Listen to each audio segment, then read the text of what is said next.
F1 nhé. Mình bắt đầu ha. Mấy em nghe có rõ không? Có bị ồn gì không? Alo? Mấy em nghe rõ không ạ? Có bên nghe có bị ồn gì không? Có nghe ồn không? Ok, được rồi. Rồi cảm ơn.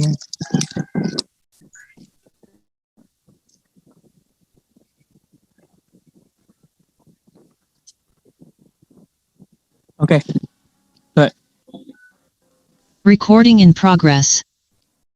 Okay, so today lesson we talk about the application of the first order differential equation. First we have the logistic curve model. Here we have the example 23. In this example, we have the logistic equation, the rate at which an epidemic spreads to a community is proportional to the product of the number of persons who have been infected and the number of susceptible residents. And the question is, express the number of persons who have been infected as a function of time. Okay. Okay, so cái bài toán này mình hiểu được cái đề toán không ạ? Hả? Mình hiểu được cái bài toán không?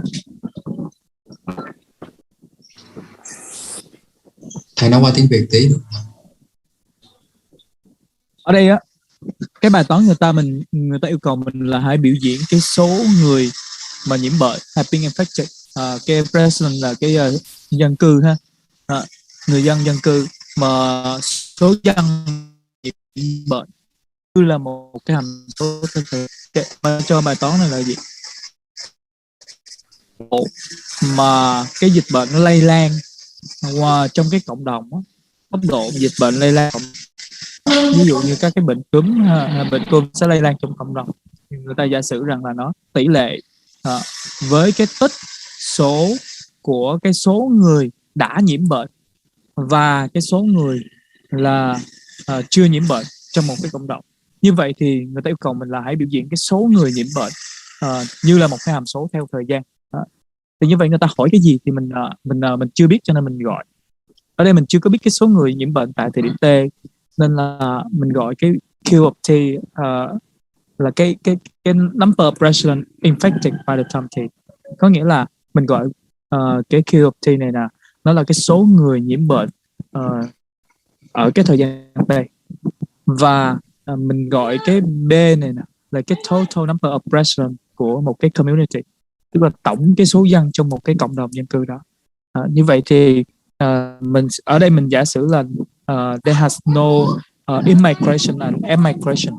Okay, tức là ở đây mình sẽ giả sử rằng là cái khu này là mình không có cái người đi ra, cũng không có người đi vào, không có người đi ra, không có người đi vào. Đó. Thì lúc đó thì cái B này nó sẽ cố định, đúng không? Cái B nó sẽ cố định, mình sẽ biết được cái B này. Rồi, như vậy thì người ta nói là cái tốc độ lây lan dịch bệnh ở đây là cái gì? Cái tốc độ lây lan dịch bệnh đó, tức là cái thay đổi của cái số người nhiễm bệnh theo thời gian, đúng không? Mấy em thấy là có phải là cái số người nhiễm bệnh khi có một cái dịch bệnh nó xảy ra trong cộng đồng mà dịch bệnh này nó lây lan thì cái số người nhiễm bệnh nó sẽ thay đổi theo thời gian, đúng chưa? Số người nhiễm bệnh này nó sẽ thay đổi theo thời gian. Và cái để mô tả cái tốc độ thay đổi đó thì là sao? Thay đổi của cái số người nhiễm bệnh tức là thay đổi của cái Q theo T. Thì như vậy thì để viết cái cụm từ như thế này thì mình sẽ sử dụng một cái ký hiệu để mô tả lại bài toán này. Thay vì mình nói về cái tốc độ mà dịch bệnh lây lan trong cộng đồng thì đó chính là được mô tả bằng cái gì? Đạo hàm của cái Q theo biến T, tức là cái thay đổi của cái số người nhiễm bệnh theo thời gian. Và ở đây người ta nói là nó tỷ lệ, và do đó mình có cái hàm số tỷ lệ là K. Tỷ lệ với cái gì? Thì ở đây người ta cho nó là tỷ lệ với cái tích của cái số người nhiễm bệnh, đúng không? Tại một cái thời điểm T. Như vậy là số người nhiễm bệnh tại thời điểm T mình ký hiệu đó là Q. Và cái số người mà có khả năng nhiễm bệnh số người có khả năng nhiễm bệnh. Như vậy thì ngoài những người đã nhiễm bệnh thì những người còn lại trong cái cộng đồng thì nó luôn có thì là người có khả năng nhiễm bệnh, đúng không? Cho nên là mình sẽ có được cái phương trình vi phân là đạo hàm của Q theo T nó sẽ bằng là K nhân cho Q nhân cho B trừ Q.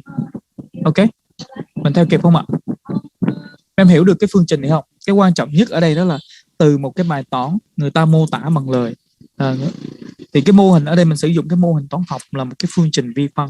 Thì trong cái toán 1 á, thì ta thường là xét một cái mô hình mà được mô tả bằng một cái hàm số, nhưng mà ở đây thì mình xét một cái mô hình được mô tả bằng một cái phương trình vi phân. Ok, mình theo kịp không? Mình hiểu được cái phương trình này không? Tức là trong cái phương trình này á, thì á, cái dq trên dt này nè, nó cho mình biết là cái tốc độ lây lan trong cộng đồng, tức là cái thay đổi của số người nhiễm bệnh trong cộng đồng. Cái này nó là the rate at which an epidemic spread to a community. Thì cái này nó được mô tả bằng gì? dq trên dt. Ok, in proportion to. Ok, có nghĩa là mình sẽ có cái hằng số tỷ lệ là k, tích của cái gì? Cái product, cái số người mà nhiễm bệnh thì nó là gì? Q nhân cho cái gì? Số người mà có khả năng nhiễm bệnh. Nếu mà trong cộng đồng có B, tổng số dân cư là B, thì như vậy số người có khả năng nhiễm bệnh là B trừ Q, đúng không ạ? Như vậy thì ta có được cái phương trình vi phân cấp 1. Bởi vì ở đây cái đạo hàm cao nhất nó là đạo hàm cấp 1. Ok, mình theo kịp đến đây không ạ?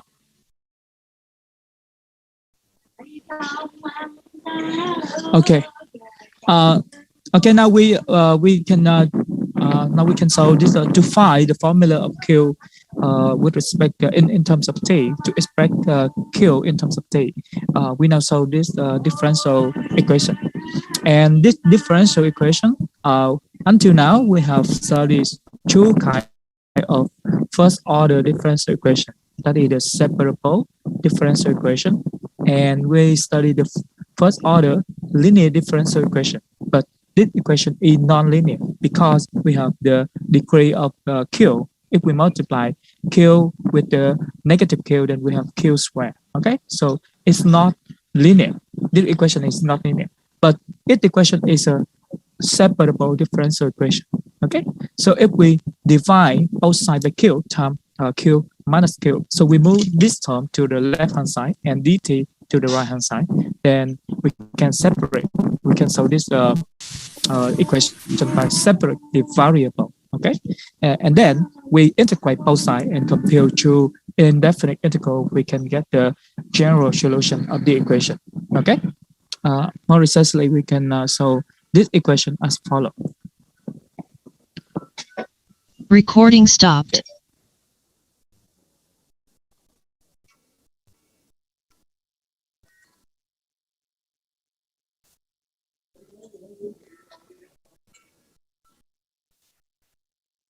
Okay.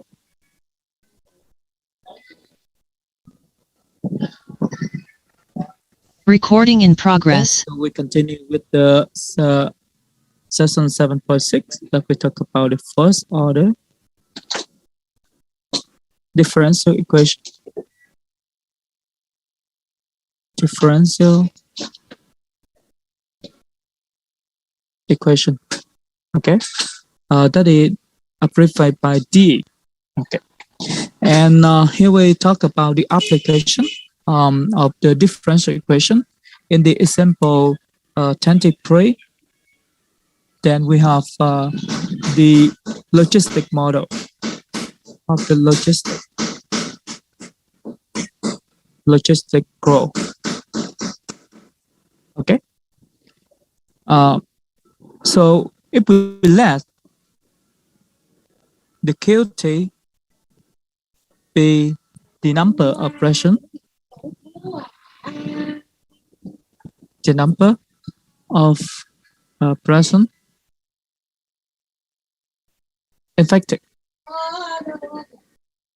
By the term So by the time t, we let B be the total number of present.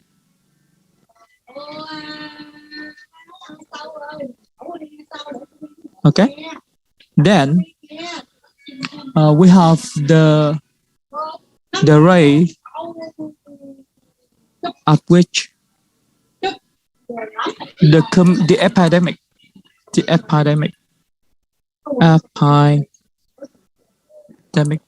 spread to the community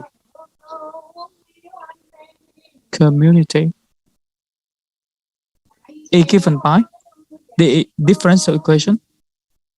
Okay, so this is the rate at which the epidemic spread throughout the community is proportion to the product of the number of residents infected times the number of susceptible residents, that is P minus Q. Okay, and to solve this differential equation, we follow two steps. The step one, we separate the variable. We rewrite the equation by Q times P minus Q is equal to K times dt. Okay, and the next step, we take the integral both sides. Integrate both sides. Kt, okay, k dt. So the indefinite integral on the right side is equal to kt plus a constant c. Here c is the constant of integration. Okay, and for the integral on the left side, because we have the integral of the rational function, we can use the partial fraction method. Then we rewrite the integral in terms of q plus p minus q. Okay, if we let 1 here, then we have p on the numerator, so we need to divide p to get balance. Okay, dt is equal to kt plus c. Okay, so we can multiply both sides by b and integrate the function on the left side. Then we have the ln of q minus the ln of ln absolute of q minus ln absolute of b minus q is equal to k times b t plus b times c. Okay, and the left hand side can be rewritten by ln of q divided by b minus q. Okay, and notice that q is the number of residents infected in the community. So q is always greater than or equal to 0 and less than the total number of residents. And therefore, the expression under the log is always non-negative. Okay, non-negative. So we imply that the q over b minus q is equal to the exponential of kb times t plus b times c. Okay, so we can rewritten this one by the exponential of b times c, okay, times the exponential of k b t. Okay, so if we learn this constant, because b and c are constant, so I can let this constant by c1. Okay, but because c1 is the exponential of b times c, so c1 is positive. Okay, c1 is positive. And from this equation, from this equation, we can solve for q. Okay, to solve for q, we are on the right side, on the left side, divide q by b minus q. Then we get minus 1. Okay, we get minus 1 plus b over b minus q is equal to c1 times the exponential of k b times t. Okay, and therefore we have b over b minus q is equal to 1 plus the c1 exponential of kbt. Notice that here c1 is a positive constant. And take the reciprocal of this one, we have p over minus q over q over b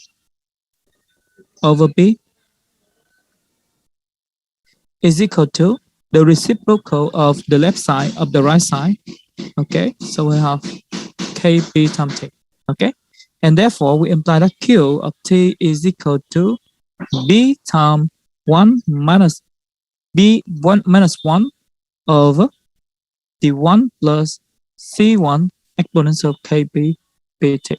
Okay, and so after simplifying, we get b times the c1 times exponential kbt divided by 1 plus the c1 the exponential of kbt.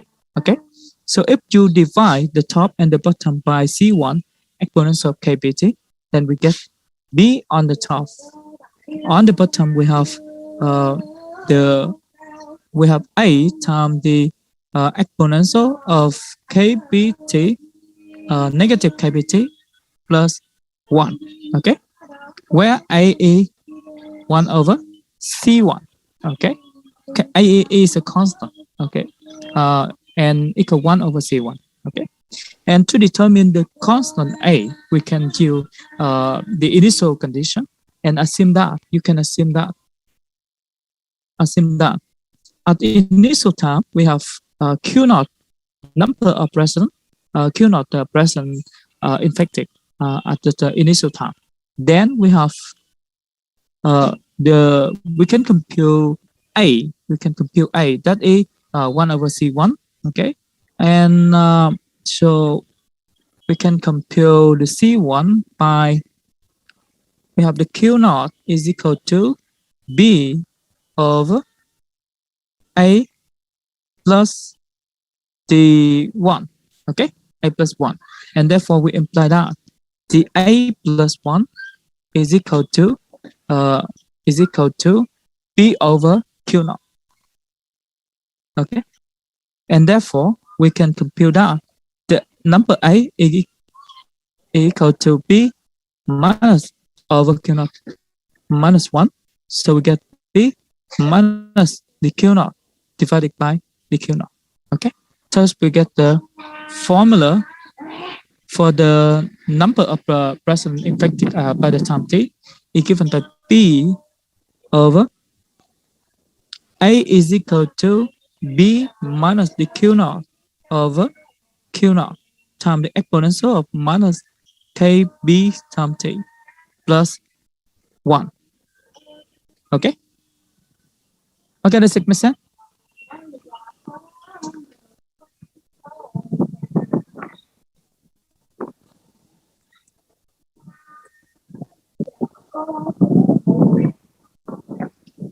Okay, any question?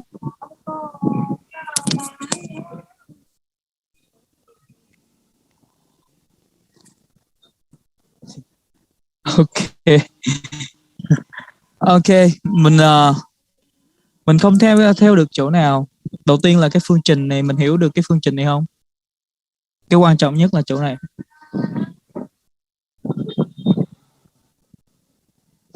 Em hiểu được cái phương trình này không? Bạn tên gì đó? Mình vào Zoom thì mình nên đặt bằng cái tên mình nha. Ok.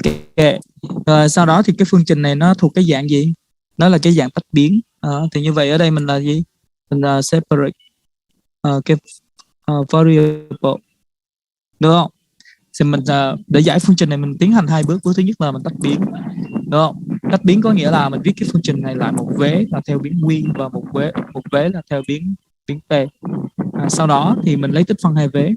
Như vậy tích phân 2 vế thì tích phân ở với phải này nè, mình có là tích phân của k nhân cho dt. Thì như vậy thì mình lấy nguyên hàm dễ dàng nó bằng là gì? Bằng kt cộng cho c, đúng không? Bên vế phải mình có là kt cộng c. Thế bên vế trái này á, thì đây nó là thuộc cái dạng là tích phân của một cái rational function là hàm phân thức. Thì mình tách nó ra. Thì em làm theo cái phương pháp hôm trước mà mình học trong cái phần 7.4, đó là mình sẽ viết thành nó cái dạng là gì? A trên cho q cộng cho b nhỏ trên cho b lớn trừ cho q. Rồi sau đó thì em sẽ nhân 2 vế lên, tức là mình sẽ tách cái phân thức này nè. Chỗ này là mình tách ra, mình tách là 1 chia cho q, em nhân cho b trừ cho q. Thì em tách nó thành cái gì? Bằng a chia cho q rồi cộng cho b chia cho b trừ q. Cái này mình gọi nó là cái partial fraction. Sau đó mình nhân hai vế cho cái mẫu thì mình sẽ tìm được AB. Cụ thể là mình sẽ có được 1 nó sẽ bằng là A nhân cho B trừ Q, rồi cộng cho B nhân cho Q. Như vậy thì với này mình sẽ có được gì? B trừ A nhân cho Q, rồi cộng cho AB. Ok. Như vậy thì mình sẽ có là B với A này nó phải bằng 0 và cái này nó phải bằng 1. Thì như vậy em tìm được cái A là bằng 1 chia cho B và tìm được cái B là 1 chia cho B. Thì như vậy thì mình sẽ tìm được A, B bằng 1 chia cho B. Do đó là thầy đấy lấy cái 1 chia B ra chung thì cái chỗ này á nó còn lại là gì? Chỗ này nó còn lại là 1. Chỗ này nó còn lại là 1 và mình lấy cái 1 chia B nó nằm ở phía trước đây. Đây. Ok, mình theo kịp đến đây không em? Được chưa? Thì này thầy tính toán, mình tính toán thôi mình sẽ được cái này nha. Thầy tính toán nó hả? Ok, thì mình sẽ được đây là 1 chia cho B. Sau đó thì mình áp dụng công thức gì ở đây? Ở đây mình có là cái nguyên hàm của AX cộng B. Mình có cái nguyên hàm AX cộng B chia cho CX cộng D.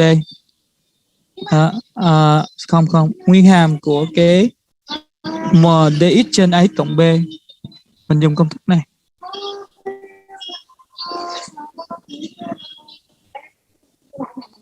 Thì bằng là 1 chia cho A. Em nhân cho cái gì? Log này B của chia tuyệt đối AX cộng B. Rồi em cộng cho một cái hằng số C. Đó.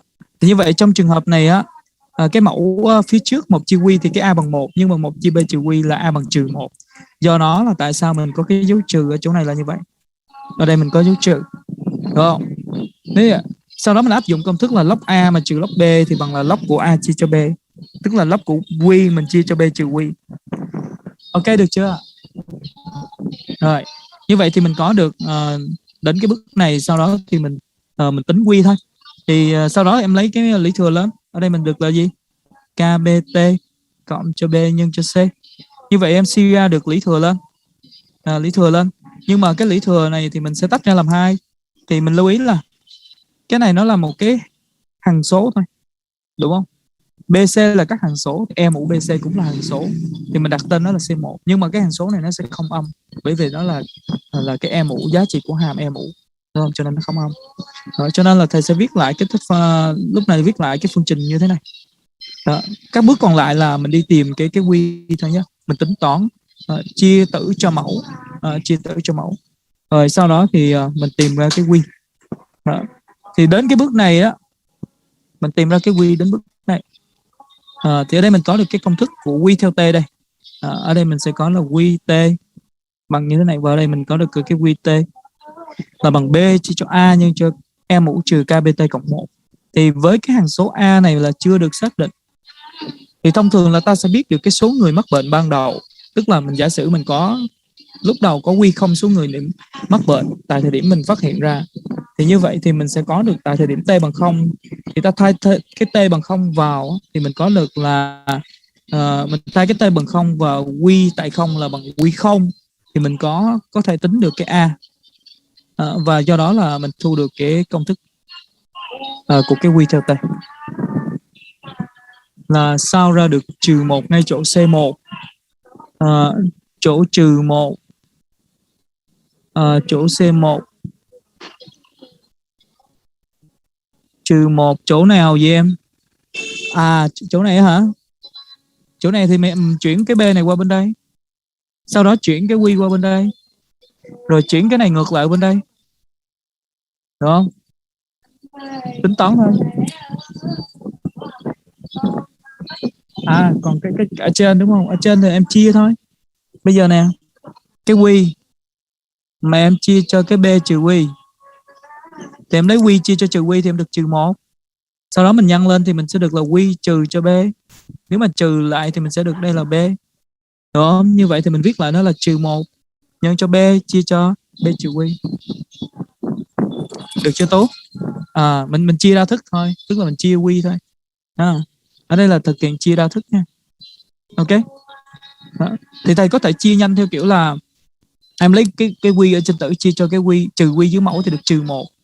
Rồi sau đó ví dụ như mình không có biết số này thì mấy em nhân lại nè, cái trừ 1 này mà em nhân dưới cái trừ quy thì em được là quy rồi. Như vậy cái trừ 1 này em nhân với cái b này thì em được nó là trừ b. Nhưng mà ở trên tử mình có là quy thôi. Như vậy mình phải cộng thêm b ở đây. Đó. Thì mình có thể chia nhanh như vậy ha. Thì này tất cả cái này đều là tính toán hết. Đó. Ok. Theo kịp không ạ? Ok, rồi còn vấn đề gì nữa không? Chỗ nào không rõ nữa không?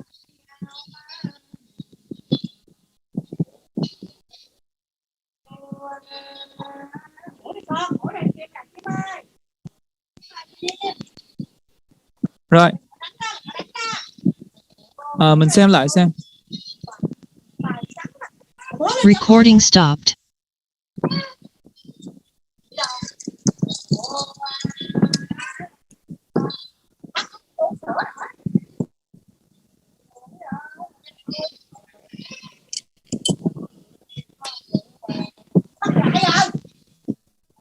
Okay.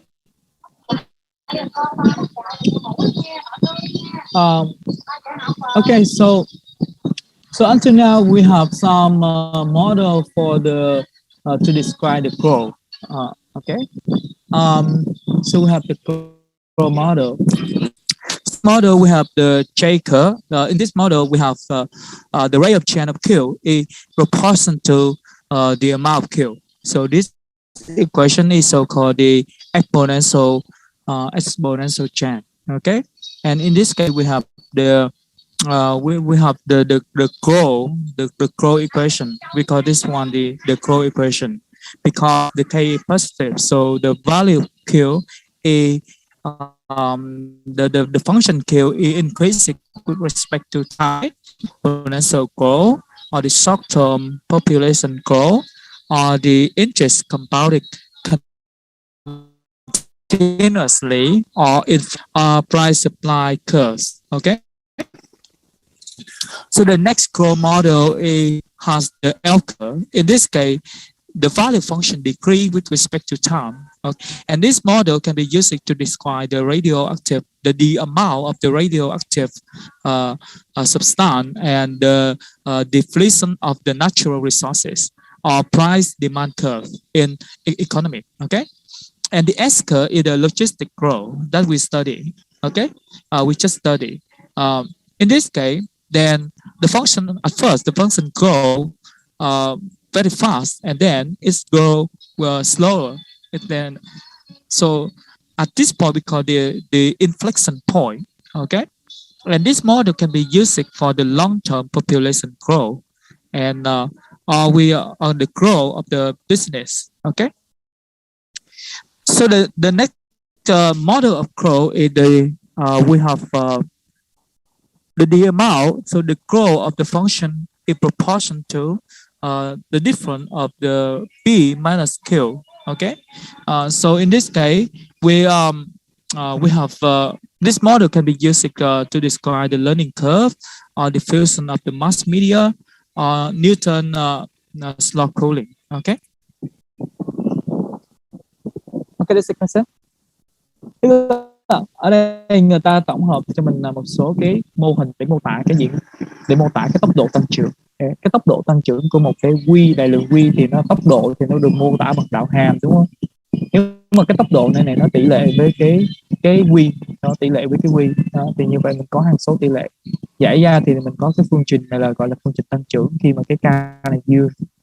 Còn nếu mà trường hợp cái âm thì mình có được phương trình suy giảm, thì đây mình đã được học trong cái toán 1 rồi, trong cái phần 5.6 á.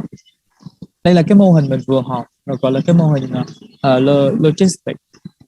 Trong mô hình này thì người ta nói là cái rate cái tốc độ nó tỷ lệ với cái amount present and to the difference between the amount present and a fixed amount. Như vậy cái fixed amount là p.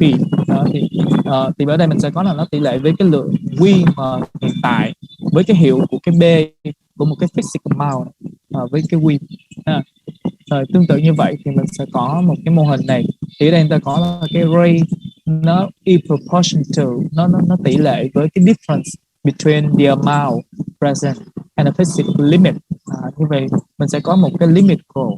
Tức là giống như là đây là trong một môi trường nó phù hợp với thực tế hơn là khi trong một cái môi trường nào đó, thì ví dụ như là mình xét về cái tốc độ tăng trưởng của dân số, thì một môi trường nào đó ở một địa phương nào đó thì nó chỉ có khả năng là chứa được cái số lượng người là bao nhiêu thôi. Thì nó không có thể là số lượng người không thể vượt quá như này. Ví dụ như trong một căn phòng thì chỉ quy định là căn phòng đó chứa được bao nhiêu người thôi, thì nó tối đa là D người thôi, và mình không thể là vượt quá cái số người này. Đó, thì đó là trong trường hợp mà mình có cái môi trường nó giới hạn thì nó sẽ có thỏa mãn cái mô hình đó. Ok, thì đây là các cái mô hình về tăng trưởng nhé. Thì mình có thể xem thêm, mình có thể đọc lại cái tài liệu về vấn đề này, tại sao mà mình có các cái phương trình này, mình giải tìm được cái này. Thì mình dùng đây là cái phương trình vi phân tuyến tính.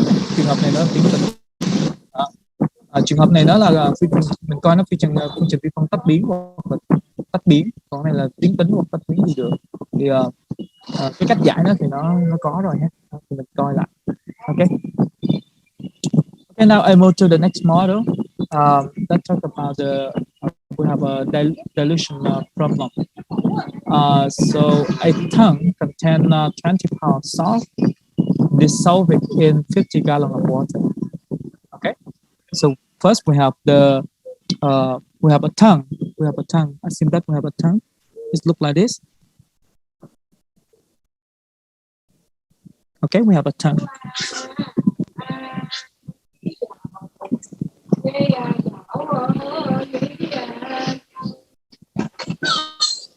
Okay, so this tank contains 50 gallons of water. Okay, and it contains 20 pounds of salt. Okay, contain 20 pounds of salt. Okay, so suppose 3 gallons of brine. Okay, 3 gallons of brine, and each gallon of brine containing 2 pounds of dissolved salt per gallon. So run into the tank every minute. Okay, so we have 3 gallons of brine. Okay, we have 3 gallons brine per minute. Run into the tank, and each gallon of brine contains 2 pounds of salt. Okay, then and that mixture kept uniform by stirring. Run out of the tank at the rate 2 gallons per minute. Okay, so after stirring, then we let the solution or the mixture run out the tank with at the rate 2 gallons per minute. Okay, 2 gallon solution or 2 gallons of mixture per minute. Okay, so the question is, how find the amount of salt in the tank at any time t, and how much salt in the tank at the end of 1 hour. Okay, như vậy thì mình hiểu được cái đề bài không ạ? Tức là đề bài người ta nói sao? Thầy nói tóm tắt lại cái đề bài cho mình nhé. Ở đây người ta nói là có một cái bể chứa nó chứa 20 pound muối được hòa tan trong 50 gallon nước. Như vậy thì có nghĩa là đầu tiên là mình có là cái trong cái bể chứa này nó có chứa là cái 50 gallon dung dịch, mà trong đó dung dịch nó bao gồm có nước, có muối, và trong đây nó có chứa 20 pound muối. Nếu mà khi mà mình không cho cái lượng muối chảy vào và không cho lượng muối chảy ra thì cái lượng muối ở trong cái bể chứa này nó là cố định, đúng không? Nó không thay đổi, nó luôn là bằng 20 pound. Bởi vì nó dung hòa rồi, nó không có tan nữa. Ok. Rồi nhưng mà nó bão hòa rồi thì nó sẽ không có tan nữa. Ok. Rồi thế thì người ta nói là giả sử như có 3 gallon of brine run into the tank every minute. Tức là mình sẽ có 3 cái gallon brine này, có nghĩa là nước muối, nhưng mà cái nồng độ muối nó cao hơn, nó chảy vào cái bể chứa này trên 1 phút. Mà người ta cho là containing cái brine này nó containing 2 pounds of dissolved salt per gallon. Có nghĩa là 1 gallon thì nó chứa 2 pound muối. Như vậy thì 3 gallon brine này thì nó sẽ chứa bao nhiêu muối? nó sẽ chứa 6 pound muối đúng không, mình nhân lên. Rồi thế thì sau khi mà cái brine này được đổ vào trong cái bể chứa thì người ta bắt đầu khuấy lên, giống như người ta khuấy đều lên, thì như vậy thì cái bể chứa này trở thành một cái dung dịch nước muối, đúng không? Sau đó thì người ta mới cho cái dung dịch này nó chảy ra ngoài với một cái tốc độ là 2 gallon solution per minute, với tốc độ là 2 gallon trên một phút. Thế thì người ta hỏi về cái lượng muối tại một cái thời điểm t nào đó, thì như vậy thì do là mình chưa biết thì mình sẽ ký hiệu ST denote the amount of salt in the tank at the end of t minutes, tức là mình ký hiệu cái ST là cái lượng muối trong bể tại thời điểm là cuối cái tây phút, tức là sau tây phút đó. Thì khi đó mình sẽ có được gì? Mình không biết được cái lượng muối, mục tiêu của mình là mình biểu diễn cái S này theo T, nhưng mà ở đây nó chưa có cái cơ sở, chưa có cái công thức nào để mình biểu diễn S theo T hết. Nhưng mà mình có một cái quy luật, ở đây mình có một cái quy luật. Cái quy luật là như thế nào? Cái tốc độ lượng muối trong đây nó sẽ là thay đổi, lượng muối trong bể này thay đổi với một cái tốc độ, đó là gì? Tốc độ thay đổi của lượng muối trong bể này nó sẽ bằng cái inflow rate trừ cho cái outflow rate. Trong đó thì cái inflow này nè là nó, và cái outflow rate này là cái tốc độ mà muối chảy vào, cái lượng muối chảy vào trừ cho cái lượng muối chảy ra, tốc độ mà lượng muối chảy ra tại sau cái tây phút. Ok, mình theo kịp không ạ? Em hiểu được đề bài chưa?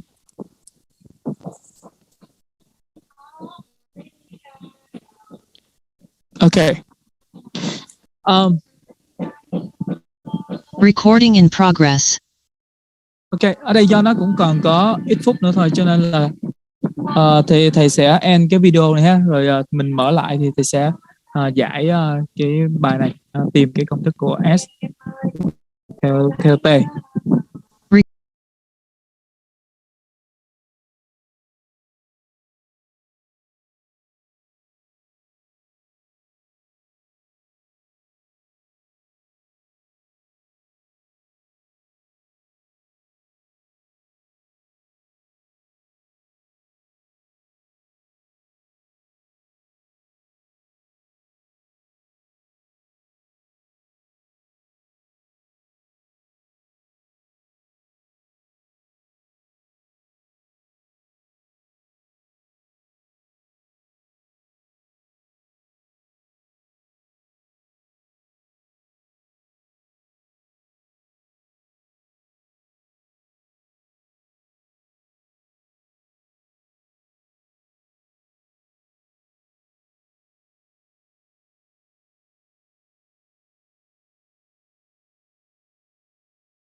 Recording in we can go progress. into the logarithmic to get the exponential of the logarithmic of 50 plus t square. Okay, and therefore we get the 50 plus t square. Okay, so this is the integrating factor. Then we can find the general solution.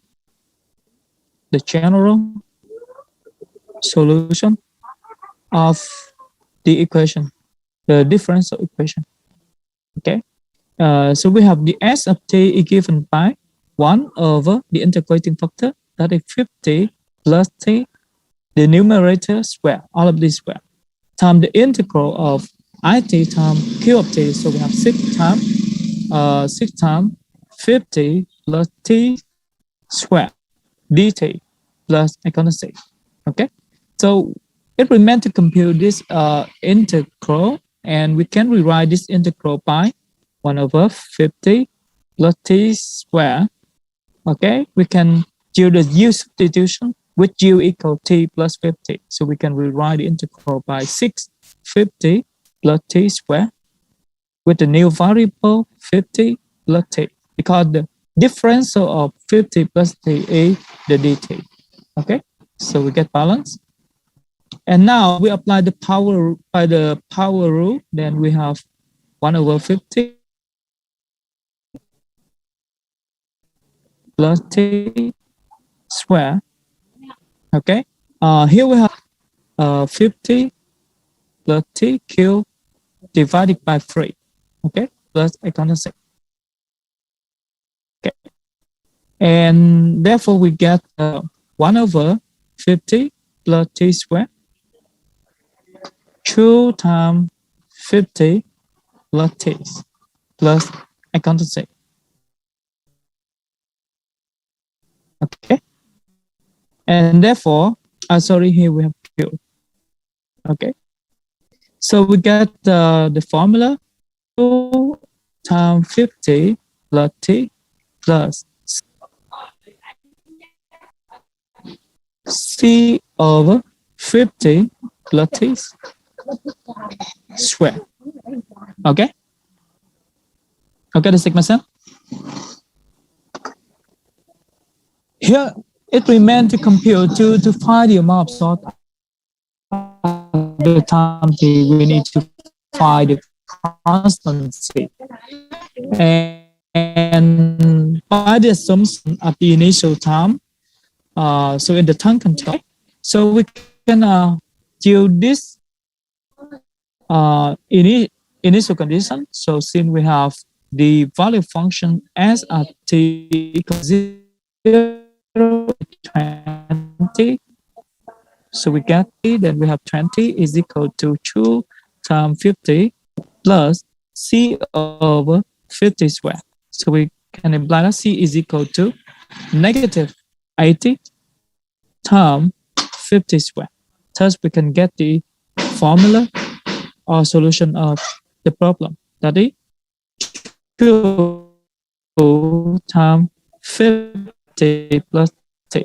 Okay, minus 80 times 50 square divided by 50 plus time square. Okay. Okay, you got the idea?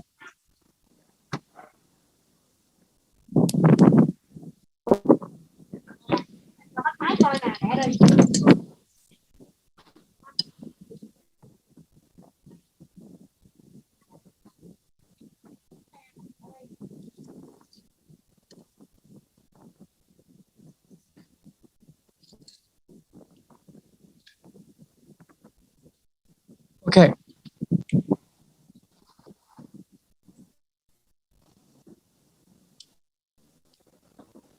Recording stopped. Okay. Rồi các bạn khác có câu hỏi nào không ạ?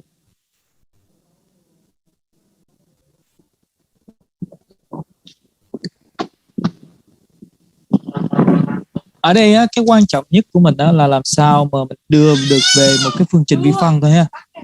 Còn cái việc giải phương trình vi phân thì mình sẽ nhận dạng đó. Thì ở đây mình cho đến lúc này thì mình học hai cái loại phương trình vi phân. Cấp 1 là cái phương trình vi phân biến, cái Separable Differential Equation và cái phương trình vi phân tuyến tính cấp 1 và cái First Order Linear Differential Equation. Cái cách giải thì nó có rồi. Tôi nghĩ cái quan trọng nhất là làm sao mấy em đưa được về cái phương trình vi phân như thế này. Đây, tức là phương trình vi phân tuyến tính cấp 1. Cái phương pháp giải thì mình theo cái phương pháp đã có thôi. Thông thường trong các cái bài toán ứng dụng thì trong cái phương trình trong toán học thì người ta hay ký hiệu là cái biến các cái biến là xy. Còn trong cái trong các bài toán ứng dụng thì thông thường nó có thể ký hiệu cái biến số ký hiệu khác. Ví dụ trong trường hợp này biến số là t và cái ẵng hàm nó là s.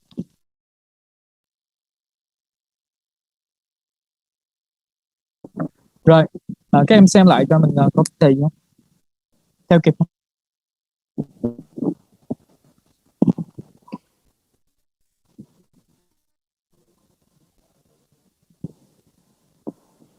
Ok.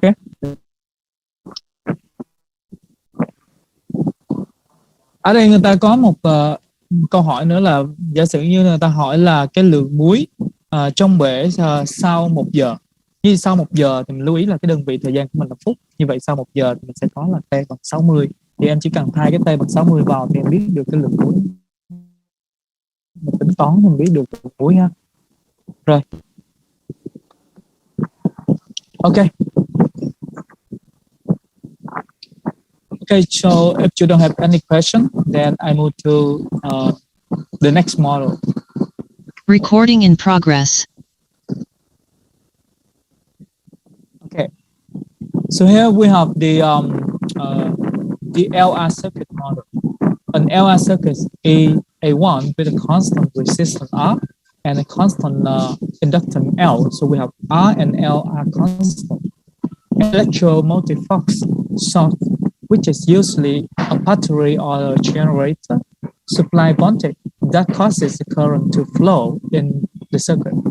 Có nghĩa là ở đây mình có một cái mô hình về một cái mạch điện. Trong cái mạch điện này gồm có cái điện trở R và cái cuộn cảm L. Thì đây là các cái đơn vị để đo cho cái điện trở thời ohm, Henry là cuộn cảm, ampere là độ dòng điện, volt là đo hiệu điện thế. Thế thì cái electromotive flux này nó là gì? Là cái hiệu điện thế thôi. Mình dịch ra nó là cái suất điện động hay là cái hiệu điện thế. Hiệu điện thế là cái sự chênh lệch với cái điện thế. Ví dụ như là khi đi qua cái resistance, đi qua cái điện trở thì cái hiệu điện thế nó thay đổi. Thì cái điện thế nó thay đổi và mình có được cái hiệu điện thế đi qua một cái điện trở thì nó được tính bằng là gì? Cường độ dòng điện nhân với cái điện trở, tức là mình sẽ có được là I nhân cho R. Và mình biết được cái hiệu điện thế mà đi qua cái cuộn cảm thì nó sẽ bằng là gì? Nó bằng L nhân với cái thay đổi của cái cường độ dòng điện theo thời gian, tức là L nhân cho đạo hàm của cái I theo T. Thì cái định律Kirchhoff người ta nói rằng là Kirchhoff second law, ta nói rằng là cái tổng trong đây, tức là cái hiệu điện thế trong đây nó là không thay đổi, tổng hiệu điện thế thì nó sẽ, thì mình sẽ có là cái hiệu điện thế đi qua R, hiệu điện thế đi qua R thì nó là IR, điện thế đi qua cái cuộn cảm thì nó là L D trên dt. Như vậy thì mình có được cái phương trình vi phân cấp 1. Thì khi mà ở đây thì mình có được cái L, em có giá trị của L, em có giá trị của L, em có giá trị của R. N là cái theo T. Thì như vậy đây là cái theo Y. Thì mình có giải cái phương trình vi phân này để mình tìm ra cái Y theo T. Ok. Mình theo kịp không ạ?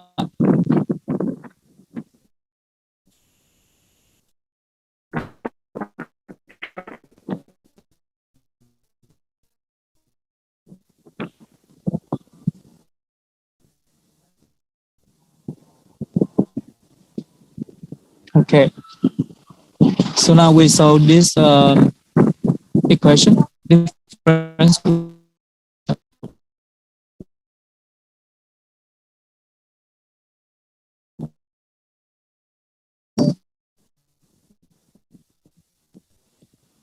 The next model we have the L arm. So And assume that in the circuit we have a resistor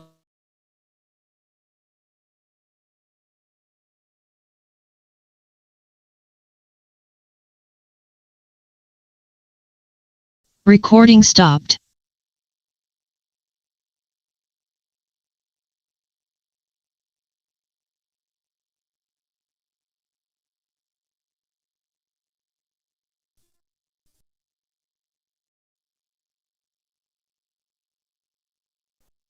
Okay.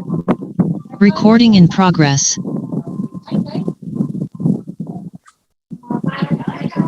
So this is L, and we have PET. Then the current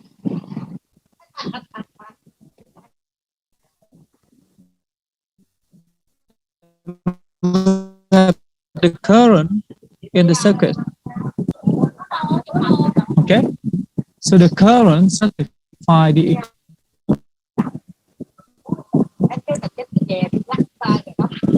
satisfy L time di over dt plus R time I is equal to ET, E of t. Okay. Here I and L are constant. Okay. Okay, are constant.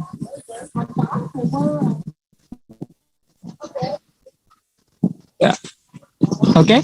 Now we solve this equation. So we write the equation of the solution.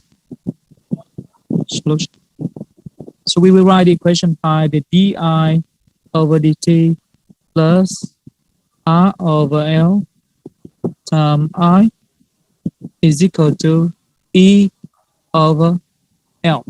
Okay. So we let this one by Q of t. Here we have a P of t. Here we have Q of t. Okay.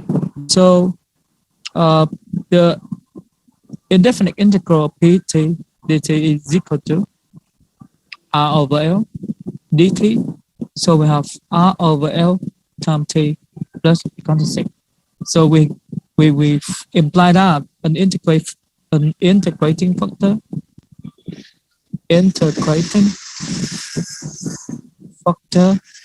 is the exponential of pt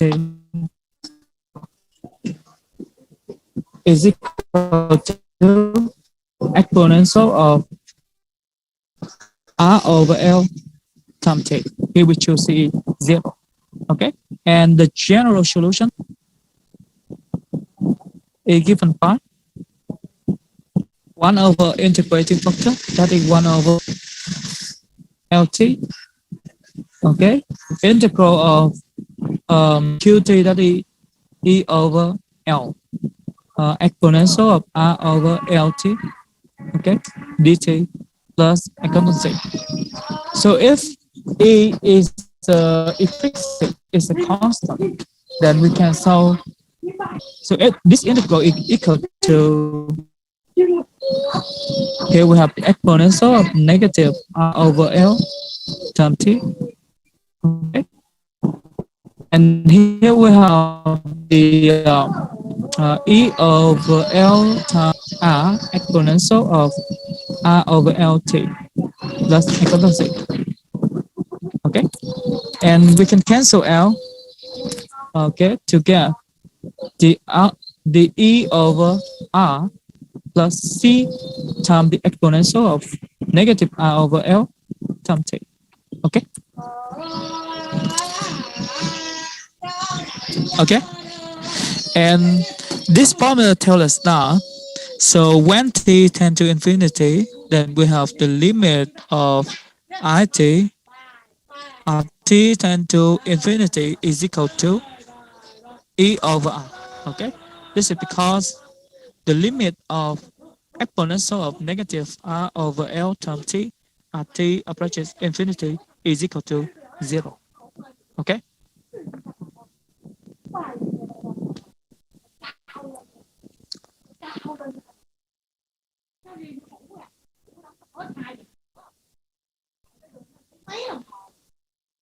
Okay, you got the idea?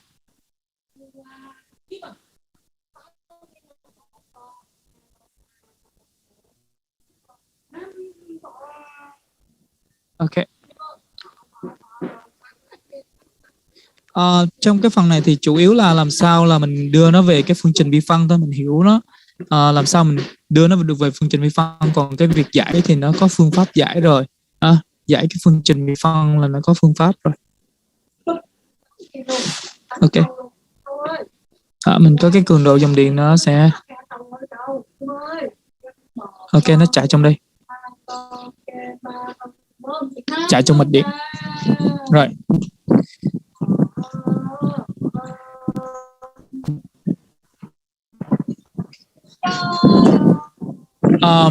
Ok, nếu mà mình không có câu hỏi nào thì thôi mình sẽ nghỉ giải lao Recording nhé. stopped. Rồi khúc cuối Liêm là sao? Ok. Recording in progress. Tức có nghĩa là cái ý nghĩa của cái chỗ này nó là về, như em thấy là cái công thức của mình cái cuối cùng á, thì mình thấy là cái IT nó cho bằng cái công thức gì đây? E trên R đúng không? E trên R cộng cho C nhân cho E mũ. Mình lưu ý này, cái này nó có phải là âm không? R chia cho R nó là L, nó là số dương đúng không? Khi mà T tiến về vô cùng á, T tiến về vô cùng thì á, cái này nó, đại lượng này nó sẽ là vô cùng lớn đúng không? Vô cùng lớn, nhưng mà nó mang dấu âm đúng không? Thì có phải là nó sẽ tiến về không không? Bởi vì cái giới hạn này nè, em có thể viết lại là 1 chia cho E mũ R chia cho LT. Như vậy khi T tiến về vô cùng thì cái mẫu mình tiến về vô cùng, và do đó là cái nguyên cái này nó tiến về không. Ok được không ạ? Được không Đức? Theo kịp không Đức?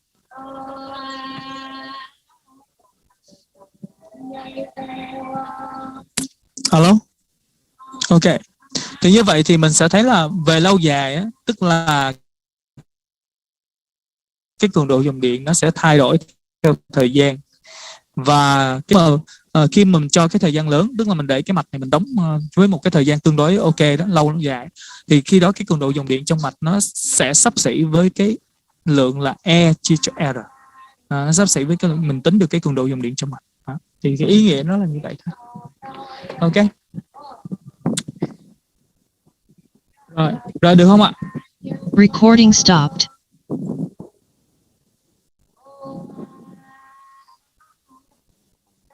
Ok. Thôi bây giờ nếu mà mình không có như vậy thì ở đây mình có 3 cái mô hình nha. Cái mô hình thứ nhất là cái Logistic, và cái mô hình thứ hai là mình có về cái Logistic này. Về cái thứ hai mình có một cái bài toán hòa tan, và cái mô hình thứ ba là mô hình về điện. Thì trong này nó có 3 ứng dụng như vậy. Rồi. Thôi bây giờ mình sẽ nghỉ giải lao, thì sau đó thì 15 phút nữa thì mình vào học, thì sẽ nói về cái phần là tích phân suy rộng.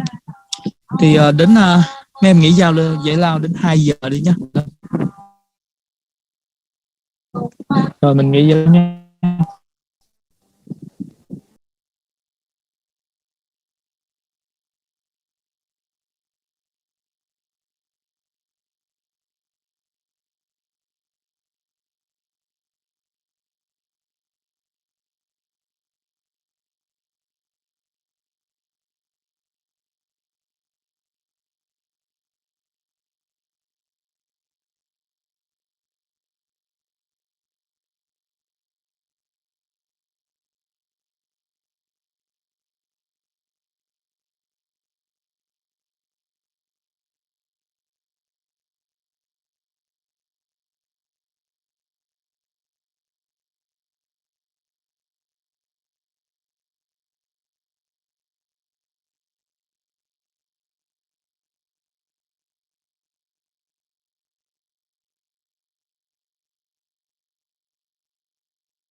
Alo, chưa? Ok. Alo. Rồi. Ủa là sao? Nói em để em.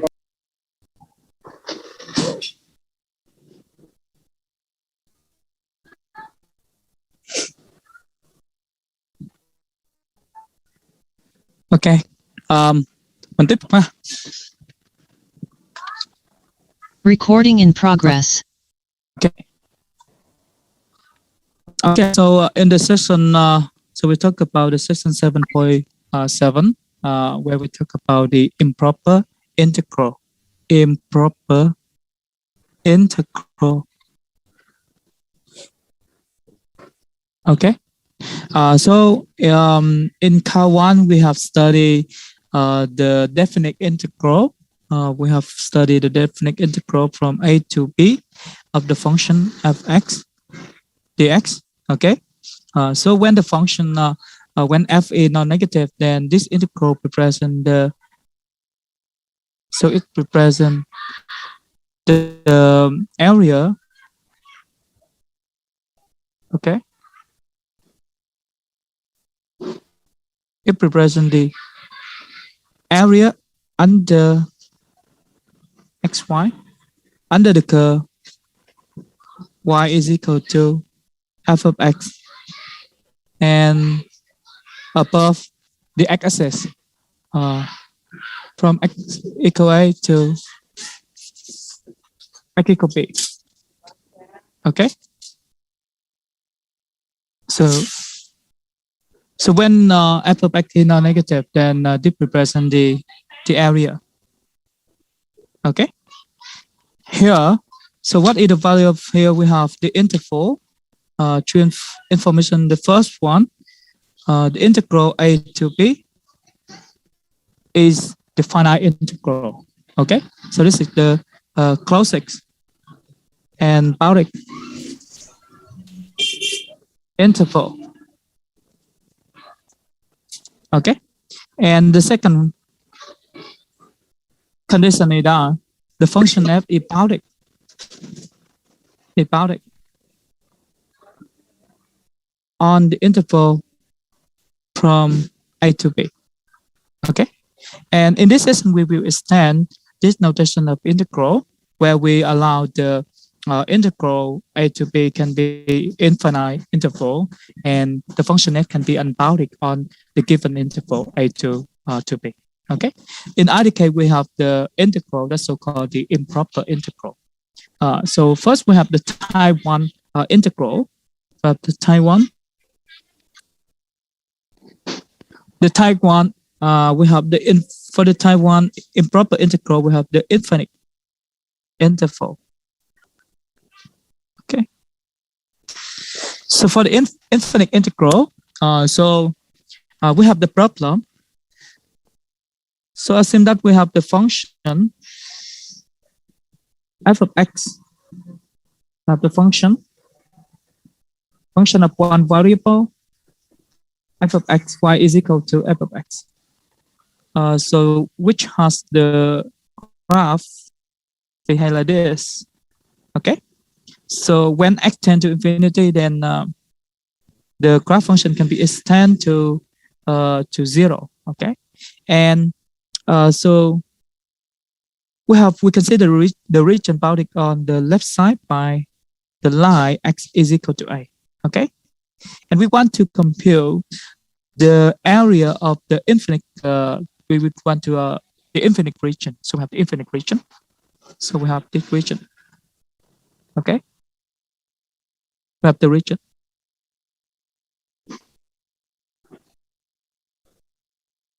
Okay, an infinite region. So the region is the infinite region. Okay. So this curve has the equation y is equal to f of x.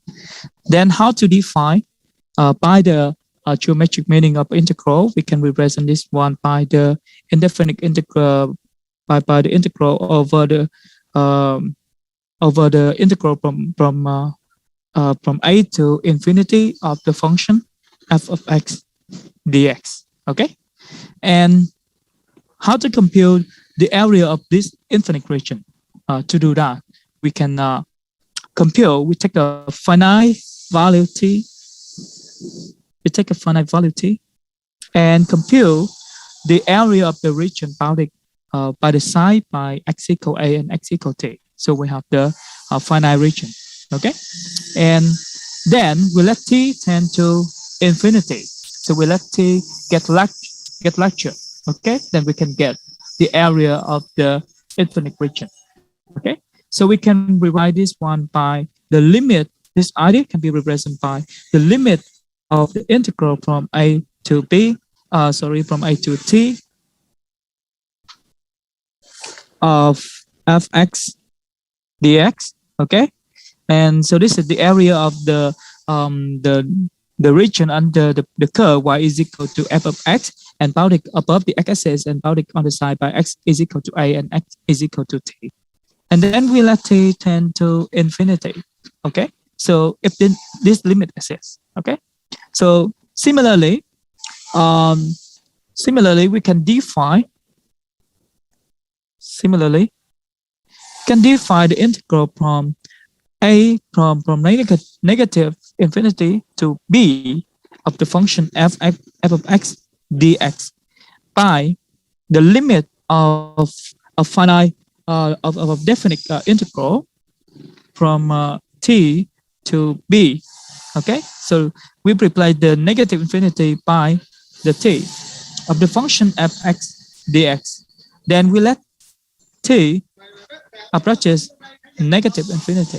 Okay, and we have the integral from negative infinity to infinity of fx dx. Okay, so this improper integral can be rewritten by the sum of the improper integral from negative I to a constant c of the function fx dx plus the integral from c to infinity of the function fx dx. Okay, then so this improper integral is so-called converges if both the integral on the right side are finite number. Okay. So this is the definition of the type 1 infinite the infinite integral. Okay. Okay. And similarly, we can define the type 2 improper integral. The type 2. Okay. For the type 2 improper integral, we have the case unbounded function. Okay. So we have the unbounded integral. Okay. Unbounded integral.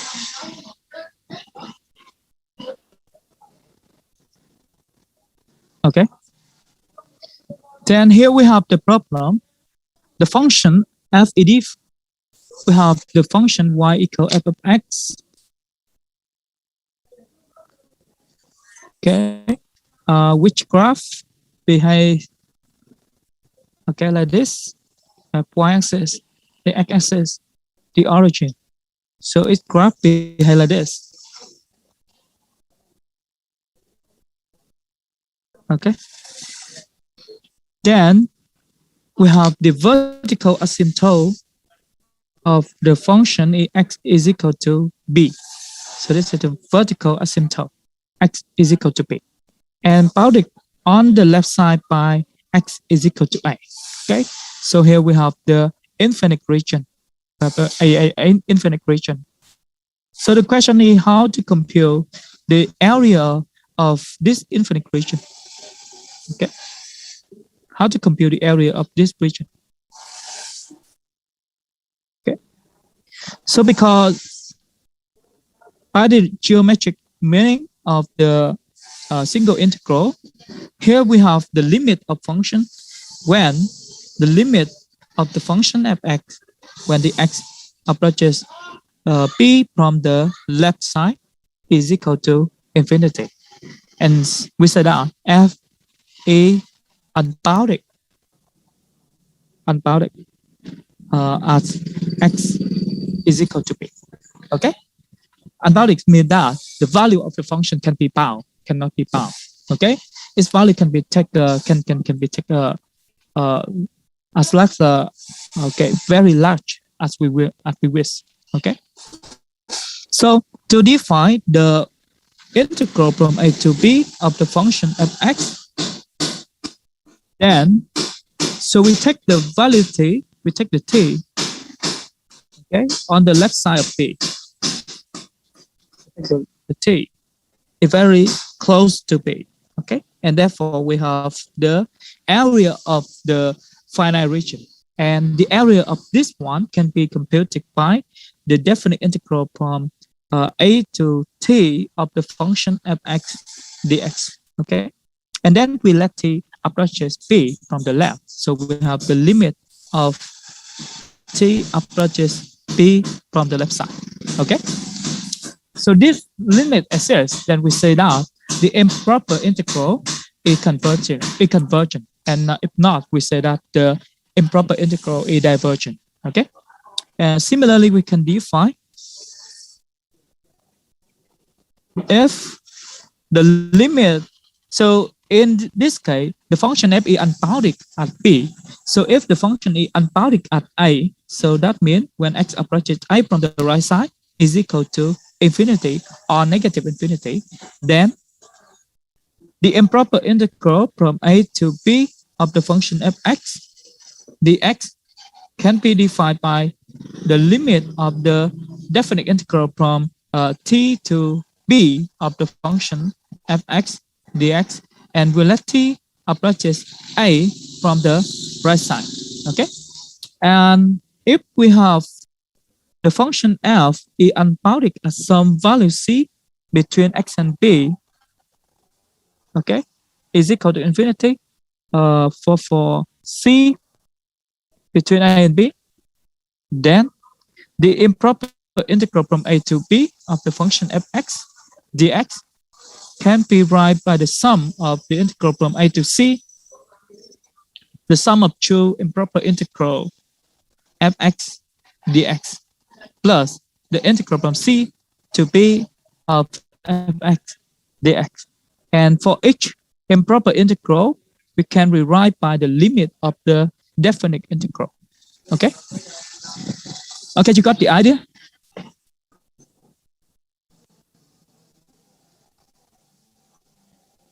You got the idea?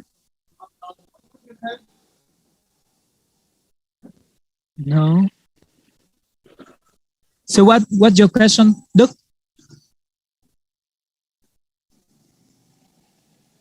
Okay. Tức là như này, trong cái phần này thì mình nói về cái tích phân suy rộng ha, cái improper integral là tích phân suy rộng.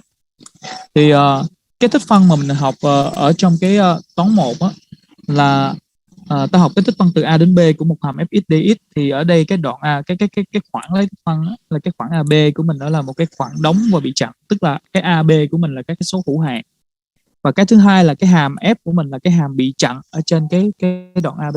Bị chặn có nghĩa là giá trị của nó là hữu hạn, giá trị của nó trên cái đoạn ab là hữu hạn.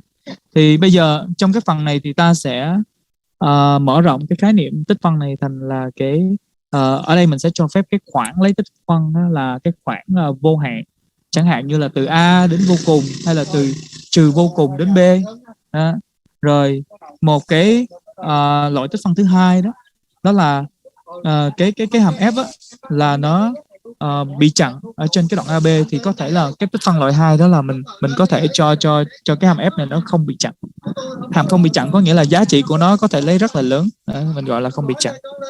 Thì chẳng hạn như là xuất phát từ một bài toán như thế này, bài toán tính diện tích. Đối với cái loại tích phân suy rộng loại 1, cái type 1 Improper Integral, thì giả sử mình có một cái hàm y bằng fx nè, y bằng fx, mấy em thấy hình dung là ở đây á, cái đồ thị của nó tiệm cận với cái y bằng 0 nhưng mà nó không có cắt, thì mình sẽ có một cái miền gọi là cái infinite region, là cái miền vô hạn. Cái miền vô hạn là cái miền này nó có thể mở rộng, em có thấy là nó có thể mở rộng ở đây nữa, gọi là miền vô hạn. Đó. Thì để tính diện tích của cái miền vô hạn này, thì mình ký hiệu nó là cái tích phân, mình ký hiệu nó là gì?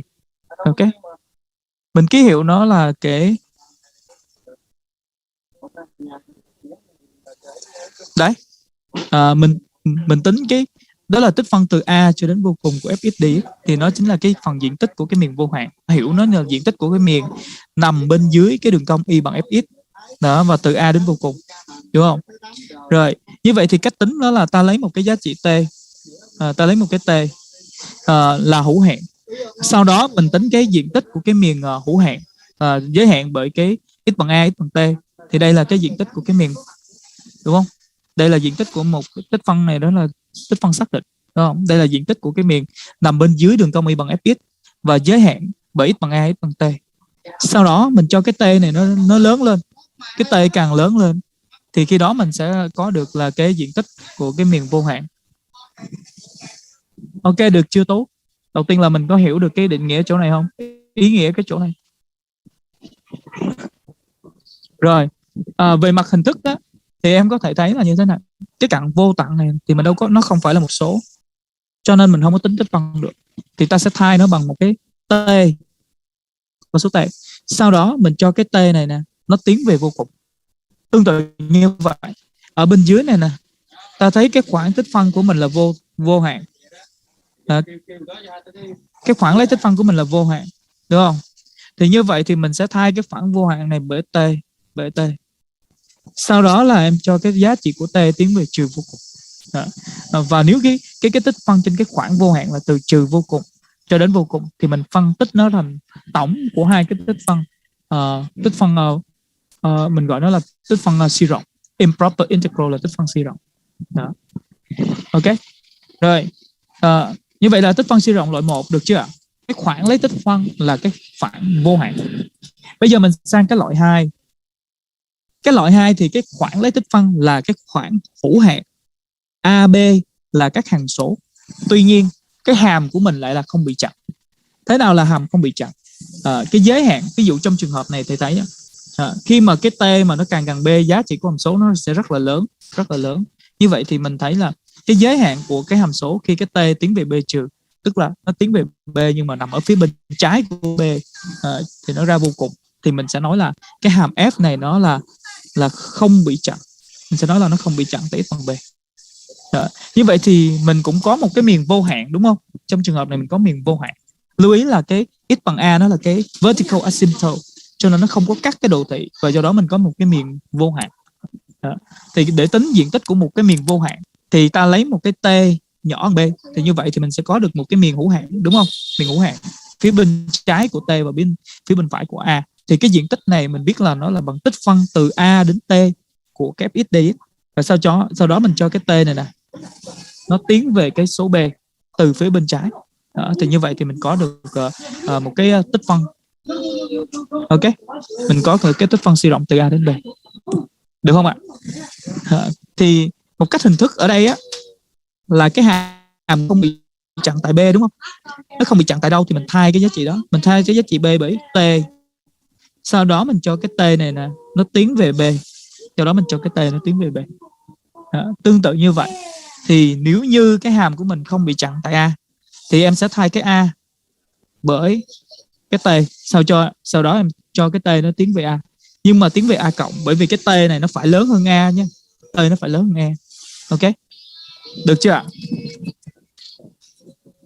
Giờ mình hiểu được cái định nghĩa không? Ok.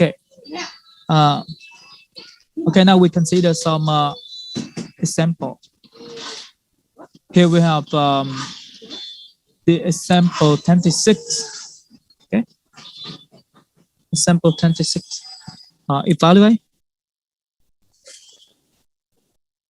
the improper integral In the part A, we have the improper integral from 1 to infinity of 1 over the x squared dx. Okay. So in this case, we have the domain of the interval of integration is from 1 to infinity. Okay. So in this case, we have the type 1 improper integral. Okay. Improper integral. Because the interval of integration is infinite from 1 to infinity. So how to compute this improper integral? So we rewrite the improper integral from 1 to infinity of the function 1 over the x squared dx. Because here we have the infinity, okay? We replace the interval of integration from the infinite interval from the finite interval from 1 to t, okay, of the function 1 over x squared dx. And then we let t approaches infinity, okay? So we will compute this integral and then we compute its limit as t approaches infinity, okay? So where we have the I of t is equal to integral from 1 to t of 1 over the x squared times the x. Because the antiderivative of 1 over the x squared is negative 1 over x. Okay? So plugging x equal 1 to t, then we get negative 1 over t minus of minus 1. So we get 1 minus 1 over t. Okay? And therefore, we get the integral from 1 to infinity of 1 over the x squared dx is the limit t approaches infinity of the I of t, that is 1 minus 1 over t. So we get 1. Okay? Does it make sense?